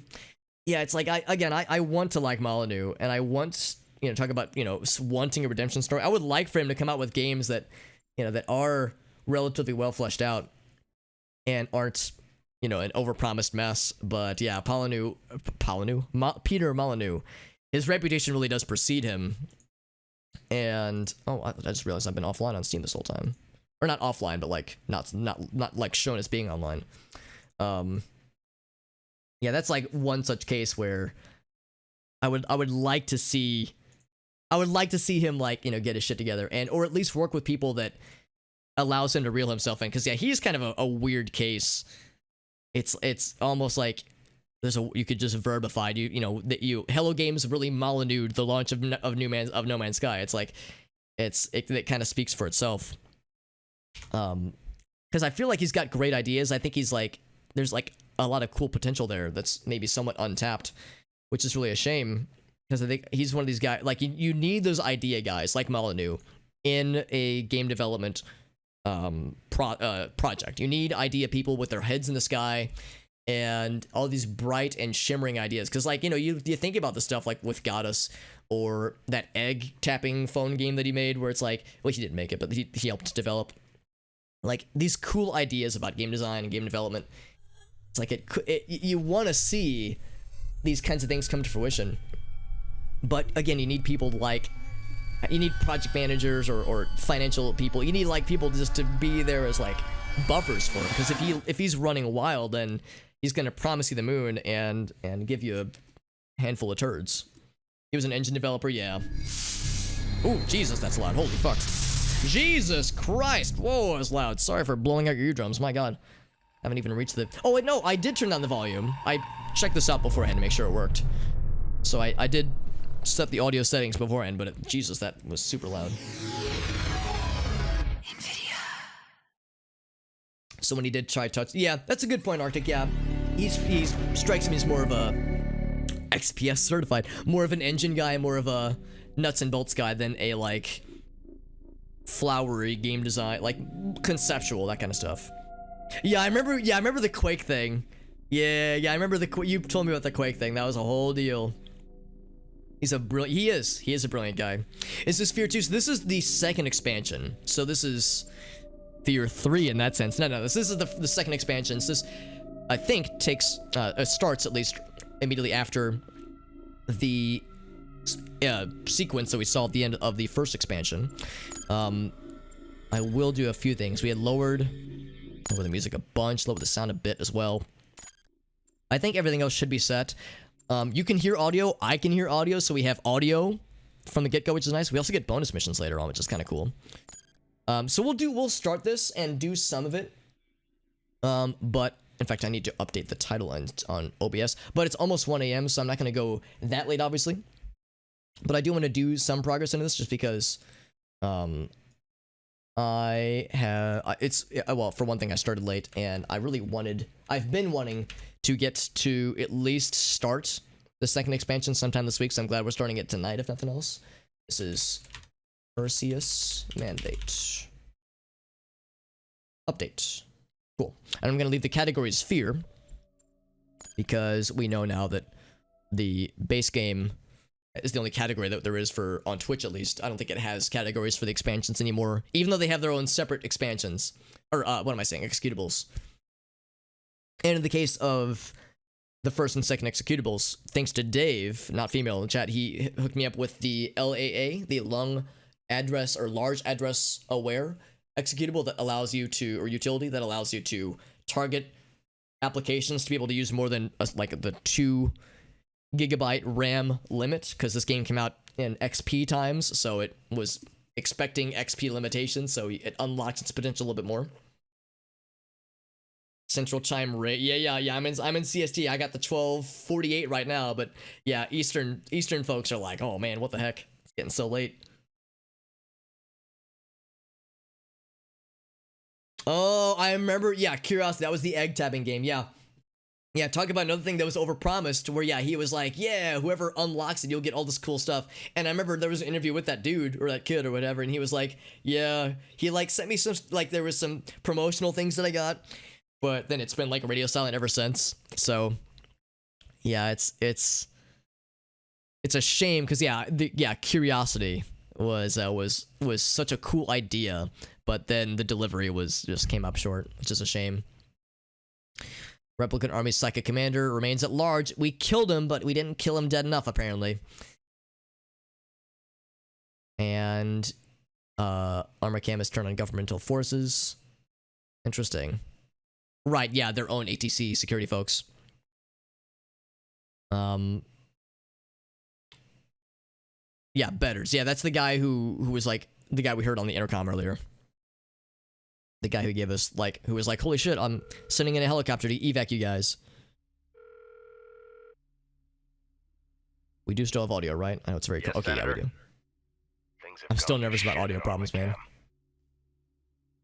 I'm hoping this second expansion handles it better. We know the second expansion handles widescreen resolutions better, because I didn't have to employ the manual fix. It already had it baked in, so I'm hoping the second expansion just runs smoother overall, honestly. Who's that? Is that us? You may not like the consequences. It's not. Perseus is mine. Get it back. I don't care what you have These are all ATC. This is the security detail for Armacam. So whose voice was that? And who was that lad? This lad right here? Who is this man? This jabroni. We're in. We haven't seen people with faces in a while. Everyone always has like masks, and unless it's Fettel or our two homies from the previous game, everyone's always got their identity obscured. Oh, we got more people with faces. How unique. All right. It looks like there's more to this armor cam situation than we thought. So there's Betters, our homie from last time. F.E.A.R team on the ground. The guy who drove the car in the first game. But ATC security just murdered our primary contact, Aldous Bishop. And Oh. the fighting is spread throughout That was the in the city. first game, though, yeah. They're supposed to be on our side.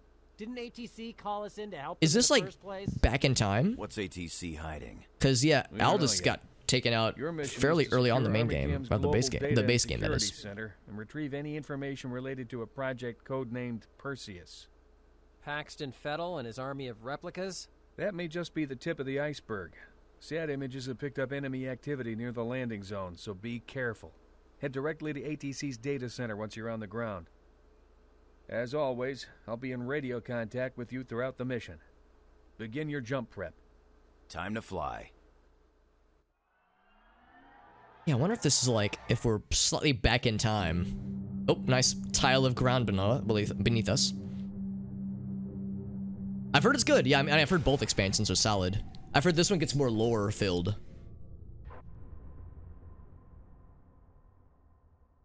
I'm assuming we're still playing as the same lad. F.E.A.R Point Man. Didn't they say there was like a second F.E.A.R Looks like we set you down group in the though middle of that they were things. sending? It's going to be a hard slog. Because if we are a different lad, guess this is us parachuting. Yes, we have the slow-mo, so I'm guessing we're the same dude. Whoa. Force. What the hell are they doing here? See if Den Mother can give you any answers. Dan Mother? Den Mother. It sounds like Steve Blum. Yeah, Steve Bloom, rather. I know a lot of us have been posting on the Discord server the Gianni voice actor gentleman who does like really good impressions of various characters, and he did that one clip of him doing Spike Spiegel. I want a woman that can just absolutely destroy me with her thighs, just crush me like a watermelon, just absolutely fucking murder me. And there's like, it's like, Spike, are you okay? I don't remember that part of Cowboy Bebop when he was openly pining for a woman to just straight up murder him.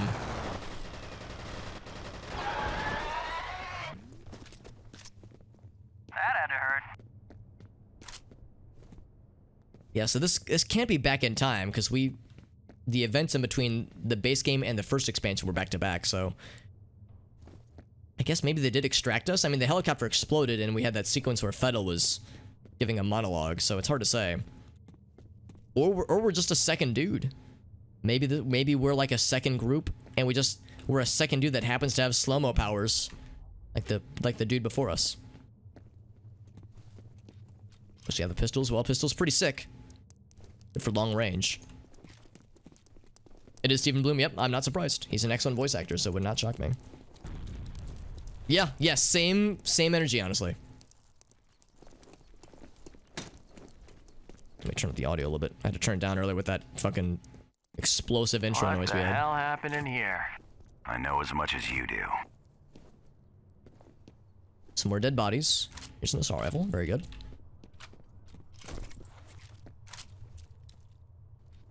So this is one of our homies.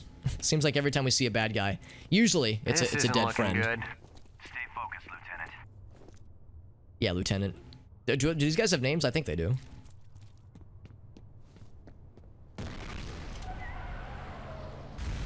Whoa. We've got company. You don't say.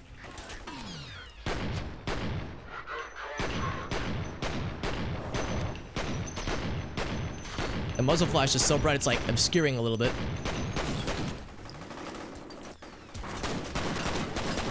Lots of friends, wow. Of course, we have backup helping us out, so it's not us by ourselves getting these guys, but that's a bunch. Shit, there's always something else. 69 health, by the way. I have the correct amount of hit points. Good for me. I was hoping more of their guns would have fallen down so I could have gotten more ammo, but that's okay.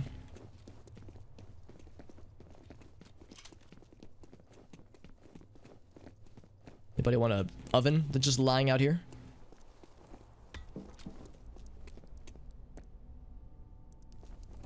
$69, very nice.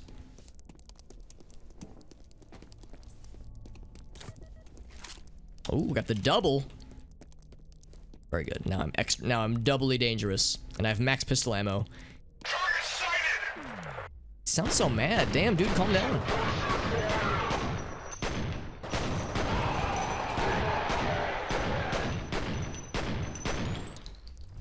That everybody?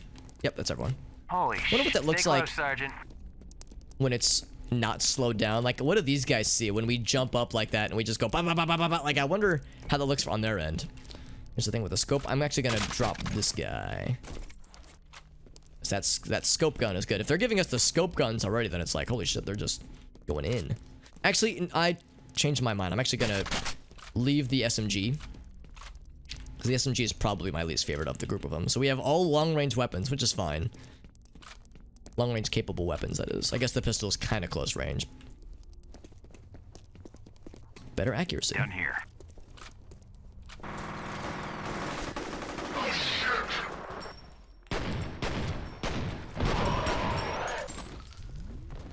It's like I could have stayed up there, but I was like, nah, I'm just gonna jump in.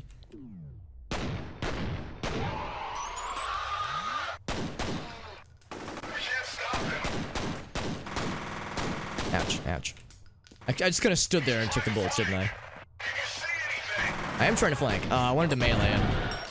I can still melee. Fuck you! There we go.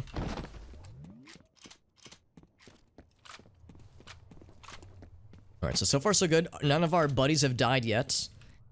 I'm not used to having friends in this game. Everyone always dies so quickly. It's always just so brutal.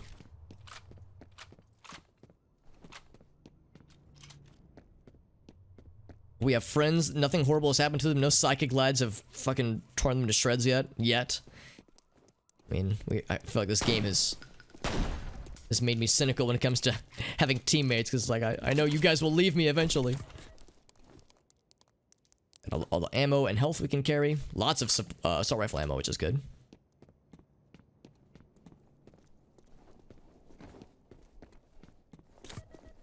Heightened reflexes, you're damn right.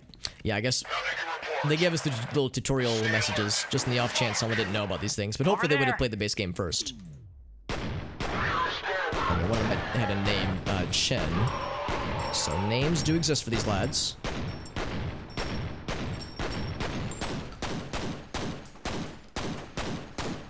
Is he dead? Oh, he's not dead. Okay. Okay, now he's dead. I feel like I shot a lot of bullets just then. Good work, Sergeant. It's a good thing that's not like GoldenEye where it's going to show me my accuracy at the end. It's like, I don't want to know how many shots I missed, honestly. Dude, this guy got fucked up. Damn, son. I don't know about my lack of accuracy, honestly.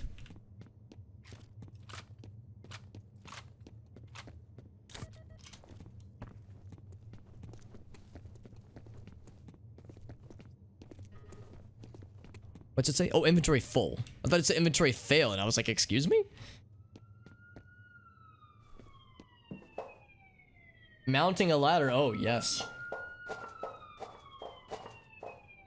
Streamer mounts things. 18 plus. After dark. I can still smack open doors, thank goodness. Due east of here. On the other side of this power station is a drainage pipe. We'll be able to take the sewers within a block and a half. Grenades, yes. Excellent. Excellent. I feel like bad guys are gonna pop out of that door anytime soon. This guy's ready though. He's just standing at attention. There's a lock there. A lot of boxes, but none that are breakable, methinks. Can I kick that shit open? No, not quite. It's a little bit tricky meleeing those locks. Sometimes it's just not worth it, honestly. Saving one single bullet. Come on. DMR is the name of the gun I was trying to think of last time. I was trying to think what those were called. But yeah, those assault rifles that are like scoped and more for like semi-auto fire or maybe burst fire, as opposed to like full auto, like, you know, pray and spray kinds of guns. Oh, what a sweet kitty cat. Yeah, that's so sweet. Bam. Stay frosty and be ready for anything. I'm ready for all things. Exactly is this that we're in? So, I'll confess I'm not exactly sure I know what the mission is, necessarily. Oh, come on. Damn it, I used all my go fast juice. Oh my slowdown juice. Got his ass. There we go. Stay frosty, JD. I'm doing it. I'm staying nice and chill. I'm so chill. Oh, I think am I gonna die? I don't want to die. Oh, he's already down. I saw that guy. I thought he was crouched down. Oh shit. Yeah, I wasn't paying very close attention to my health. By the way, thank you to Off-Road Devil. You have pushed us over the edge, Mr. Devil. Thank you very much, my man. You've nudged us into the land of boosted lands. Thank you for that, my friend. It's good to see you, bud. I'll just shoot it. I'll just shoot it. It's easy that way. Overcomplicating things. But thank you, Mr. Awful Devil, for your assistance and boosting us into the land of boosted happy things. It's good to see you, bud. Thank you for the white people happy. You make me white people happy, Awful Devil. How's that for Stay almost lewd? Be ready Almost. For anything. Be ready for anything. And I mean anything. Eyebrows, eyebrows.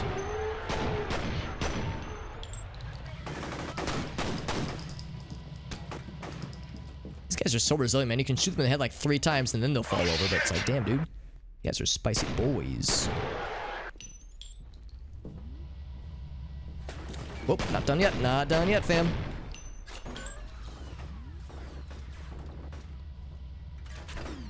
Man, these guys are really accurate too. Like I see them for like a brief moment. They're just popping me. Popping my head like a watermelon. We got more coming in. Where? Where are they? Man, they don't even need my help. They're just gonna kill these guys without my input. Looks like we got them all. Good job. GG's. But thank you again, Mr. Devil, for helping out with the boost. As you can imagine, we are playing more of this cool game. We actually beat the first expansion like half an hour ago, and we are starting the second expansion right heckin' now. This is the first level. And we have, I don't exactly know how long this expansion is. I'm guessing it's probably of similar length to the first one, so probably 6 to 8 hours, I'm guessing. And things are still pretty fresh. Like, we still have lads that are not dead yet. You know, we have teammates, rather. Nothing horrible has happened to them. Having named teammates in a game like this is always so scary because, you know, bad things happen to them constantly. Especially in the previous expansion, like, all of our friends died. It's every single person we worked with. It's like Call of Cthulhu, Dark Corners of the Earth all over again, where anybody that so much as helps us for like 5 minutes just dies a horrible death.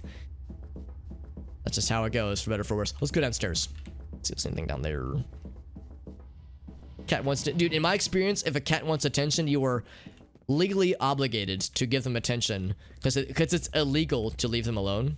And they will make sure that you know that, you know, that they are your highest priority above all other things. So, it's best to acquiesce to their demands. Because, you know, we all know better than to try to undermine them.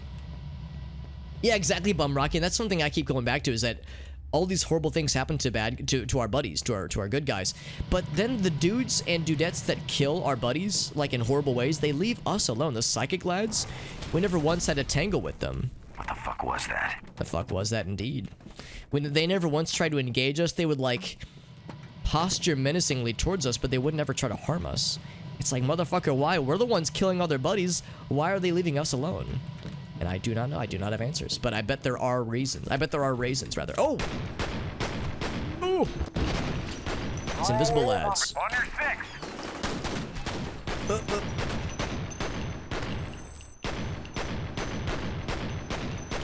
Usually I have the shotgun to fight these guys. Because they are jumpy, fast lads. I want to, like, knock him down. Because he's just kind of hanging over the railing like that. Looks like he's sick. Nah, man, he's just sick. All of our friends are dead. It's true. It's true. It's like if they want to be friends with us, then they need to know what they're getting themselves into. I wonder what it's like being a side man or woman, side person to a video game protagonist where all these horrible things happen to them. I wonder what that's like, where it's like game protagonist exists and his friends are like, haha, I'm in danger. Constantly. Putting them down, baby. I love it, man. Dual pistols are so fun. Eventually, we'll have to get rid of the dual pistols because when I find a shotgun, you already know I'm going to spam that shit. So I got to enjoy them while I can. Also, I have a ton of ammo. Well, had a ton of ammo for them. And they're pretty good, honestly. They're pretty accurate, and they do a decent bit of damage, especially with 2 of them. So yeah, pistols are pretty good in this game. A lot of times in other games, you know, pistols are just kind of like a placeholder for, well, you're not completely unarmed, but still, it's a bit rough sometimes, but it's pretty sick shit, honestly.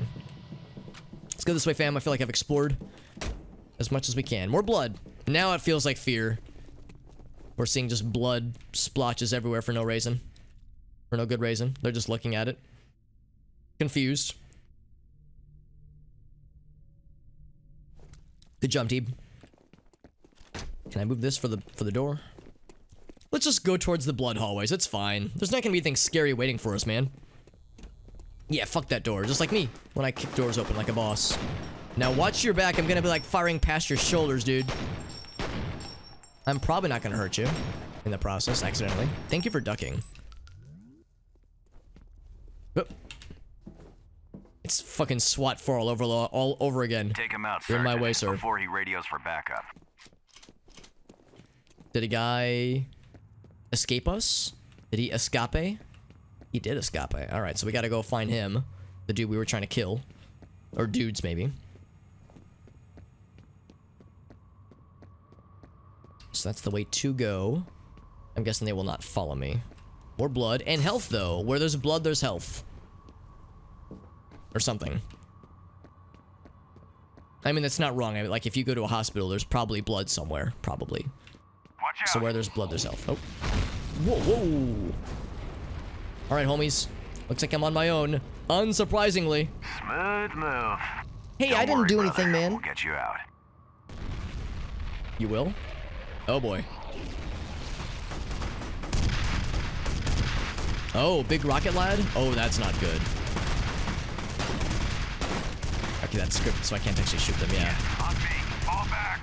You're gonna get yourself killed. Shen, don't be a hero! You've got so much to live for. Here. Keep in radio contact and make your way to the data Getting center. pounded? Oh, yes.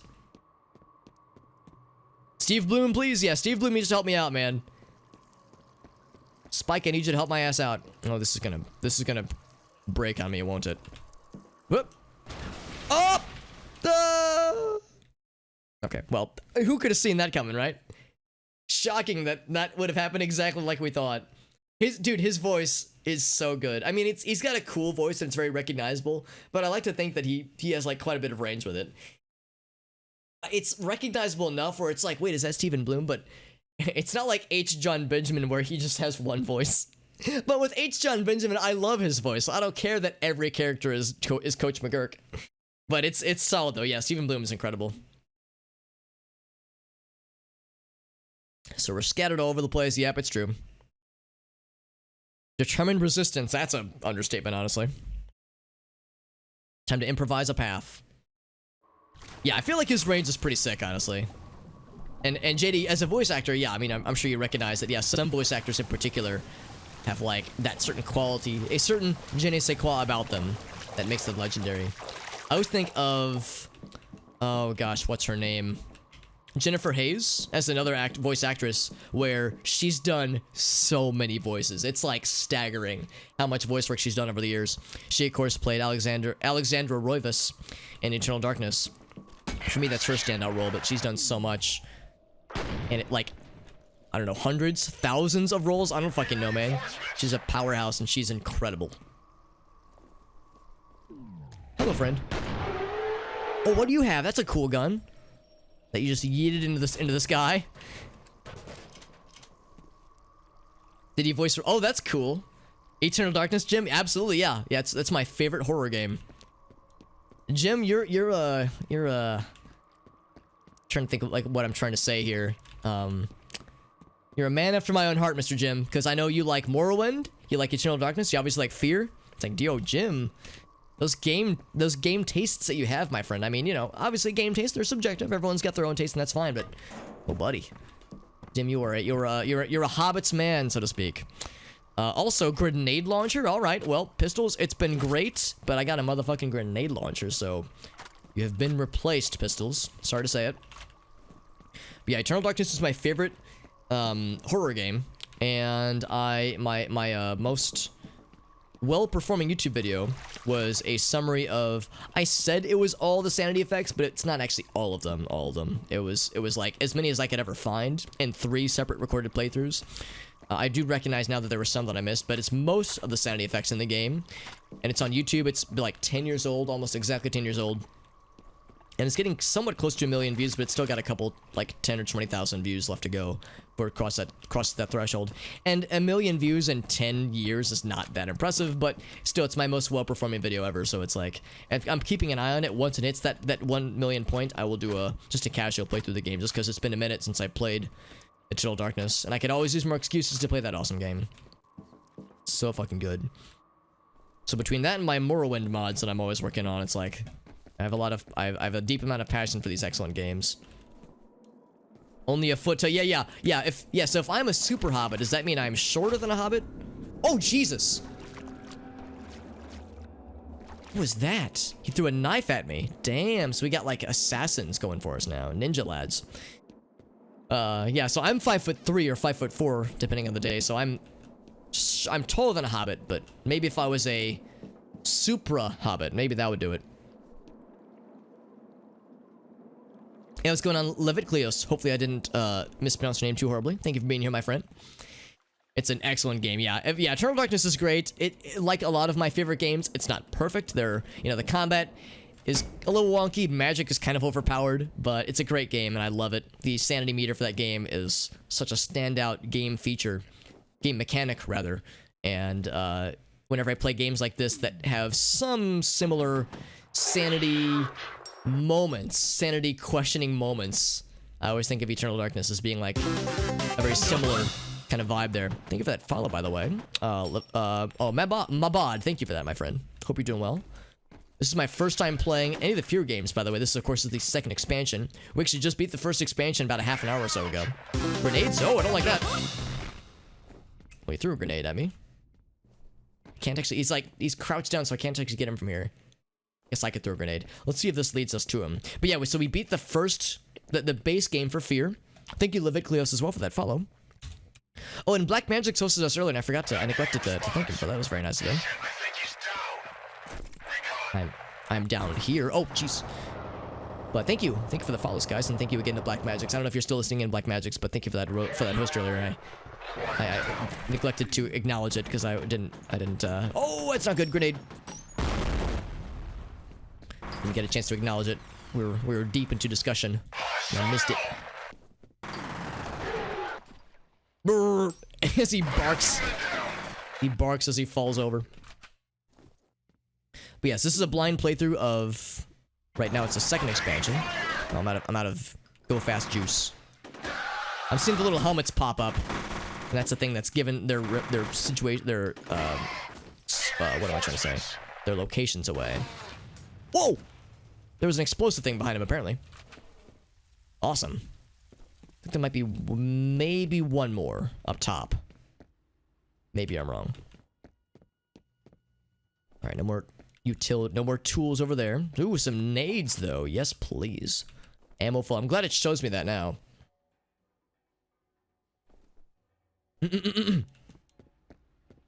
Videos or streaming. Yeah. So I have a video on my YouTube channel that has it's like a summary of probably, if I had to guess, 95% of the sanity effects in the game. Then I also did a Let's Play of it on my YouTube channel. I have a regular Let's Play that's commentated, then an uncommented Let's Play, which is just the same Let's Play, but just without the audio track or the commentary track. And I uploaded that just because I know Eternal Darkness is a very, dark and brooding and spooky game, and I realized that having some fucking jabroni like myself commentating over it might kind of ruin the spooky vibe, so I had a commentary-free version up there as well. Have a commentary-free version, rather. So that way, if somebody wanted just the spooky vibes without the commentary, they got that as an option. Any movement? But yeah, this game's incredible, though. I mean, I'm really enjoying it. This is, like I said, it's a blind playthrough, or first playthrough, I suppose, of first game and its expansions. The base game was incredible. Awesome storytelling, great, psychological horror moments, cool action, cool gunplay. The AI is incredibly dynamic. I think the level design is really solid. Oh, Oh, I wanted to slide under there like so smooth. There we go. There we go. Yeah, the base game is incredible. Then the first expansion, the one we just beat about half an hour or so ago, just really ratchets up the intensity of the spooky vibes and like the horror moments. I feel like the first game was spooky and had some cool moments, but I wasn't really that afraid a lot of the first game. It was more like some jump scares and some like, ooh, that was spooky and cool, but nothing where it was like, oh dear Jesus, like not a lot of like real dread in that first game. But that first expansion though, the one we just beat, dude, there were some moments where I was like, I am fucking terrified. Like that first expansion, they really mess with you, and I love how well they do it. But good lord, like it is anxiety inducing, but it's so good though, man. The magic system, yeah. Oh no, I mean I like how the magic system works. I just think it's a little bit overpowered, because like you get past a certain point, you get that 5 rune weapon power up, and you can just steamroll anything with like a rinky dinky knife or something. So it's a little bit OP, but that's part of the charm. And I guess it kind of works in universe, because yeah, the Tome of Eternal Darkness and the magic you get, of course it's overpowered. I mean that's why it's so well revered. Yeah, the content. Yeah, exactly. There's stuff that happens in the second one. And I'll stream the second one eventually. I'll go ahead and tell you, dear viewer. Oh, what's this? I'll go ahead and tell you that after I finish this game, the next thing I will stream will be just some Diablo 2. Just because for a few reasons. For one, I haven't played Diablo 2 in a minute, and two, because there's a mod for it called Project Diablo. Or I guess it's Project Diablo 2, that I've never played, that I've heard is incredible. So I'll stream that for a bit, then we'll do some RimWorld, because I've been jonesing for some RimWorld action. Come on, let's go. So I can see our friends. Something's got me. Whoa. Fuck, help me! Oh, man. That was fucking well done, dude. Holy shit. Oh, that's awesome. Oh, that's sweet of you to do that, JD. I appreciate that, man. The entire way. They were the good old days, my man. If you call them oh really? Yeah. So we don't use that word. I gotcha. Right. Yeah. It can sound like other stuff. That makes sense. Yeah. That's interesting that like the military standard tries to get away from that shorthand term. It kind of makes sense because like you think about like the phonetic alphabet. This notion of saying words or letters or phrases that can't be misconstrued because communication is key. It's like, that was a 0? I thought that was a capital O. Or, yeah, you said nades? I thought you said, fades or something. Yeah, like, there's, other words that I'm sure that it sounds like. But grenade is a very obvious word. Or a much more obvious word. Uh-oh. Is this... Oh, no, it's just a... Well, it's still a dead guy, which is not good, but it's not our buddies. But yeah, it's a good game, Crunchy. 100%. Yeah, it's an excellent game. Yeah, it's first-person shooter, Max Payne, Matrix. And I love Max Payne 1. I've only played the first Max Payne game. I've never played any of the sequels. Whee! Got yeeted. But, I've heard Max Payne 2 and 3 for that matter. I've heard all of them are excellent. But yeah, I love the first one back in the day. Love that game. One of the first with bullet time. I mean, it was one of the first ones to do it really, really well. I think Max Payne did it pretty well. But of course, that was a shooter, not an FPS, but a third-person shooter.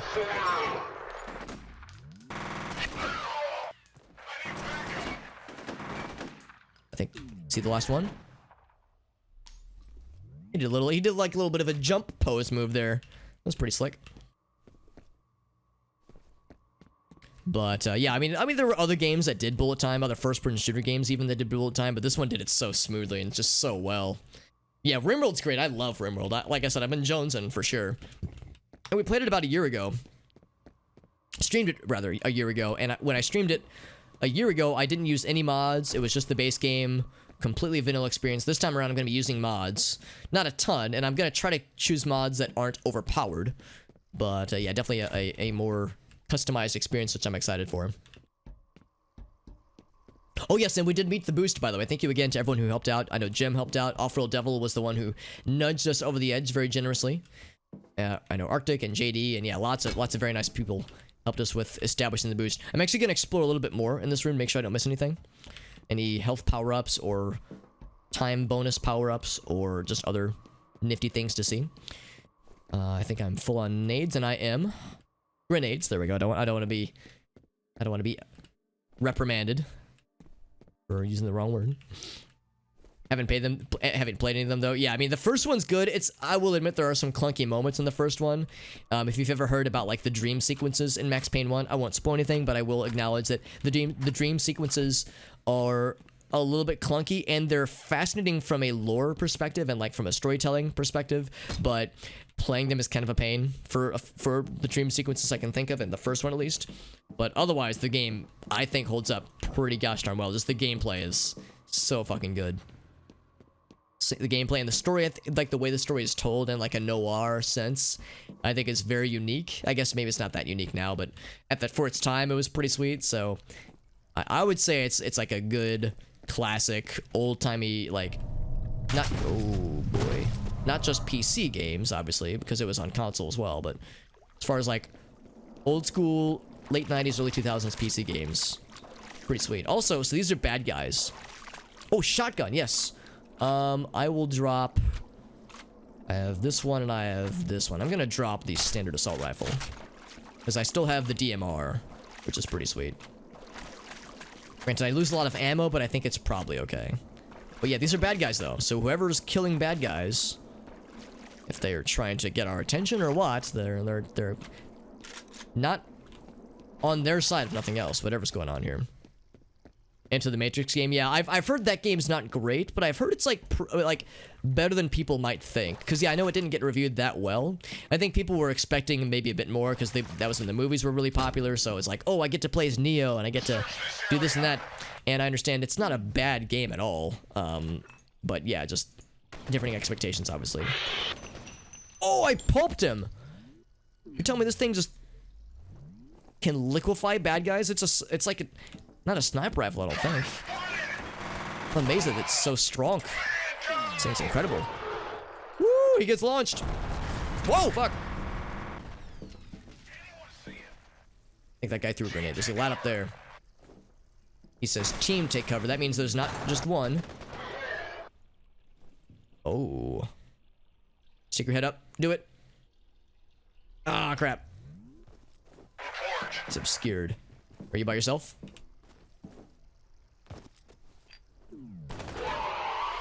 Now you're dead. You can join them. Yeah, I'm excited too. Like I said, I've got a few things I want to get to before I start it, but yeah, I'm excited for it too, Goblin. You can name people, you can name animals, you can obviously get to name your settlement, so many possibilities of like what to call things. And I can tell you that there's, yeah, like I said, I'm looking through some mods. Most of the mods that I'm going to be using will just add more stuff to the game, some more weapons, more animals, more events, more styles of raids, more quests, more storytellers, so just more RimWorld, just more of the game. I didn't have to shoot those, I could have just smacked them open. And one thing I'm debating is if I want to add like customized races to the game. So, you know, maybe not just humans, but like alien races or like androids or robots. Obviously there's like mechanoids, but that's something else entirely, but just some variety. It's just that I've heard that some of the races are kind of overpowered, like they're very productive or have like natural weapons. And I want to stay away from making the game easy, because the part of the joy of RimWorld is the fucking struggle. It is a hard game and I love it. So I don't want to make the game easy, but I want to add more variety just because, I mean, I don't think I would get sick of the base game anytime soon. But I would say the more variety the better. Kind of like with Noita, like I wanted to add mods in Noita that just add more variety to the game, but not make the game too easy or too difficult for that matter. Bam. Oh, we don't have the cool like glass effects where it like breaks towards where you punched. I missed that a little bit. But yeah, just more game, exactly, yeah. Whatever you name after you, yeah, I've thought about, yeah, like, the tricky thing about naming it after chat members is that if I name it after chat members, when people invariably die, it'll be like, no, JD, he was too pure for this world. Being turned off fear initially. But yeah, like the bullet time, yeah, because it's like, the bullet time thing was like a huge thing in like, I guess the early to mid 2000s. I guess nowadays it's maybe not quite as big of a novelty, but yeah, back in the day, yeah, the bullet time thing was like a big calling card. That and like the Havoc physics engine, those two things together were like a very much mid 2000s style dealios to see. Also, I'm happy that I got my shotgun, because one of my favorite guns in the game. In the previous base game and the first expansion. Fortune Street and Perfect Dark. Yeah, man. Yeah, all in, baby. I love it. All the way in. For better or for worse. In the case of Fortune Street, it works out. So, that's always good. Oh, yeah. Super Hot. That's an excellent example of a game doing bullet time really, really well in like a very dynamic sense. Bee people, yeah, I've seen the bee people, I've seen like the spider people. There's a mod that adds like a bunch of beast races, so like elephants people and dog people, cat people, the whole rigmarole. There's like weird, creepy anime waifu race mods, as you can imagine. There's like the weird mods where it's like milkable colonists and like there's stuff that gets, you know, this is not me judging. That's fine. It's there's an audience for that, and that's great. More power to them. It's maybe not what I'm after. So, you know, there's some stuff in the RimWorld modding scene. That's all I'll say there. But you're right. There's some wild stuff. Get Max Payne modded. Now you're right, Crunchy. There are some mods for Max Payne that I've seen. There was like a mod for Max Payne that gives you like a bunch of cool melee attacks. That was very much obviously inspired by the Matrix. It gives you like bullet time melee attacks with like, you have like a staff weapon at one point. There's some wild shit. Oh, fuck. Oh, is that big man? That's big lad. He just, whoa, that guy's stuck in the door. That's cool. Oh, fuck. Oh, God, oh, fuck. Please be nice. All right, now, grenade, go. Grenade. Oh, he's got one too. Did it explode? Okay, it got him. It exploded, rather. Oh, I'm missing. And I need to get my slowdown juice pop back up. You like the movie going to? Yeah, the soundtrack too. Yeah, to get the full Matrix experience, I think that'd be incredible. Oh. So they don't explode on like ground hit. They just explode on bad guy hit. This is a grenade only battle. Grenades only. Oh fuck. I'm dead. Ouch. Is he dead? Nice. I keep running out of slowdown juice, so I get nervous. Holy fuck. Yeah, the animal people. And then there's anime people. That's also that too. The Monster Girl. Yeah, there's the Monster Girl mods. Yeah, you probably know the exact ones I'm referring to. I like how this dude is stuck on multiple levels into the door. His foot, his arm, this guy's just having an awful time, honestly. And the way that his head is submerged in the water, it's like if he wasn't dead, he's probably drowned by now. It's like when I was playing Thief 1, when I was streaming Thief 1, and I learned that if you knock a body unconscious and then throw them into water, they will drown, and it will count against you as a death. So if you need to not kill people as part of your mission, you will fail the mission. So it's like, whoops. Lesson learned, people need water, need non-hydrated oxygen to be able to breathe properly. There's a game for Matrix Reloaded. Oh, nice. I don't know if I've seen that one, actually. I know of Enter the Matrix, and there was another one. Wasn't there like an online? Like not an MMO necessarily, but there was like another like online-centric game. Matrix-themed games. I could be wrong. But I know there were at least a few games in the Matrix universe. Kind of surprised they didn't make more, come to think of it. His secrets back here. By the way, for anybody curious why I'm playing this game kind of slow, it's because I'm looking for, well, armor for one thing, but also things like those little health pack increases, or the bullet time increase. I guess reflex increase, rather. Yeah, Thief 1. I played it I streamed it, actually, for the first time ever. Just a casual playthrough, about 6 or so months or so ago. And the game, I loved it. I mean, I thought the game was incredible. Actually, no, it was probably more like 9 months ago. It was a while ago. But, yeah, it was my first Thief game, and I want to play Thief 2, which I've heard is even better. I've heard Thief 2 is even, like, more gooder. I know Thief 3 is not everyone's favorite, and of course then there was the reboot, which I know not everybody loved. But apparently 1 and 2 are, like, super well regarded. And I've mentioned before, I follow a lot of game developers on Twitter and, like, social media where they talk about some of the games that inspired them. I follow a lot of the New Blood game developers, so the developers behind Dusk and Ultra Kill and Medieval. And, oh, Unknown Origin, oh my. A lot of them cite, obviously, Quake and Doom, but then games like Thief as inspiration, and why. Ooh. Oh my. Oh, this guy is very dead. But yeah, games like Thief are cited as inspiration. Oh, Jesus. someone there. So that's the same guy. That was our homie from from the base game who disappeared mysteriously. We know Jin had a chance encounter with him shortly before her untimely fate. So I wonder what this means if we're seeing this lad. But yeah, but also this anyway. But yeah, just to complete the thought, this game also being one such game that was like an inspiration for a lot of modern day developers. Games like this and Doom 3, even games that, you know, came out around this time and are not ancient but still kind of retro in that sense, inspiring like a whole new generation of game developers. So it's pretty sweet, honestly. The ARGs, yeah. There's a lot there. There's like a lot to sink your teeth into. There's the creepypasta stuff, yeah. It's kind of hard to know where to start, honestly. Just like you said, yeah, exactly. Like where do you first get started? Because yeah, there's like a whole new, it's like a whole world of possibilities there. Yeah, you kind of need someone, yeah, to like curate a list for you for sure. Is that guy being there redundant? I don't know exactly. I'm guessing we'll see more from him sooner than later. And I know F.E.A.R 2, I've been informed that F.E.A.R 2 in particular gets much more comprehensive with the story. One in its expansions, you know, obviously there's story and there's lore, but there's a lot of unanswered questions. So I understand the sequels, for better or for worse, give you a lot more explanation, but I know that the sequels are not everyone's favorite. Seems like F.E.A.R 1 is regarded like universally as being incredible, and its expansions, just a solid game, but I know F.E.A.R 2 and 3 are not everyone's happiest experiences.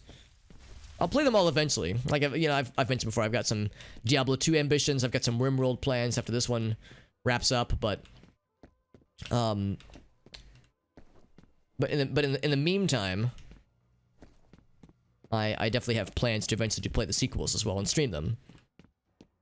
A whole new world I never knew. A new fantastic point of view. Crunchy Moogle, I got you, homie. Oh, Dishonored, that's another series I want to get into. I've heard that's incredible.